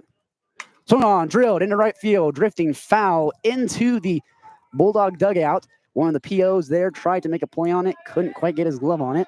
Makes it a full count. 3 balls, 2 strikes, 2 outs. And the Cougs down to their final strike. Slowly honing in his missile lock system, I think. He's been fouled one back now, and now one out to the bullpen. So now this one seems like it's just going to go right out towards that Cougar logo there on the wall in right center. Here's the 3-2. Swung on, lined into center field. Coop comes in, makes the catch. That's the ball game, ladies and gentlemen. The Gonzaga Bulldogs win this one 7-6 after a suicide squeeze in the top of the 10th gave them the go-ahead. And the Cougs unable to claw their way back into this one. As you mentioned before, the Gonzaga Bulldogs able to flip the script. They lost 7-6 at their home ballpark. The last matchup, they now win 7-6 on the road against the Cougs. But Davis, what did we see in that matchup, and what are we looking forward to move into the Air Force Series? Yeah, this was a really fun game, and I think it's unfortunate for Washington State to drop this one after playing very effective baseball. The error from Jonah Schull is going to be something that gets remembered, but it doesn't come down to just that one play, and I don't think anyone should hang their head. It was a great performance. Both teams with 9 hits. The one error definitely kind of the stain on this game, but realistically, this was a fantastic game from Washington State. They didn't win it, but it should give them a little bit of momentum heading into the Air Force Series. They now have dropped 5 games in a row instead of maybe possibly ending that 4-game losing streak, but now you're on a 5-game skid. The Air Force Series is coming up. You've already got swept by the Air Force Falcons. They're going to need a big series, and I think there's everything to look forward to in this series. It's going to be fantastic. Absolutely. In baseball, we talk a lot about being due. You mentioned that now it's a 5-game losing streak. So, in baseball, is a game of stats. So, if you're playing the statistics, if you're the Cougs, you've just lost 5 straight games, you're going into a Mountain West Conference Series, you should have, like you mentioned, you should have a lot of confidence going into this Air Force Series because you know that you are due for a win eventually. Maybe not necessarily sweeping the series, but possibly winning that series and picking up some needed conference wins. The Cougs down at the last place in the Mountain West Conference, and they're going to need this Air Force Series if they want to kind of claw their way back up. The top 6 teams in the Mountain West will make the tournament. The bottom 2 will not. And currently, if playoffs start today, the Cougs would not be making it into the Mountain West Conference. We thank you all so much for joining us on this broadcast of KUGR for Cougar Baseball. I'm Smith Slye. Alongside Davis Hagen. You'll join us for the Air Force Series this weekend. Thank you for joining us. We'll see you then. Good night.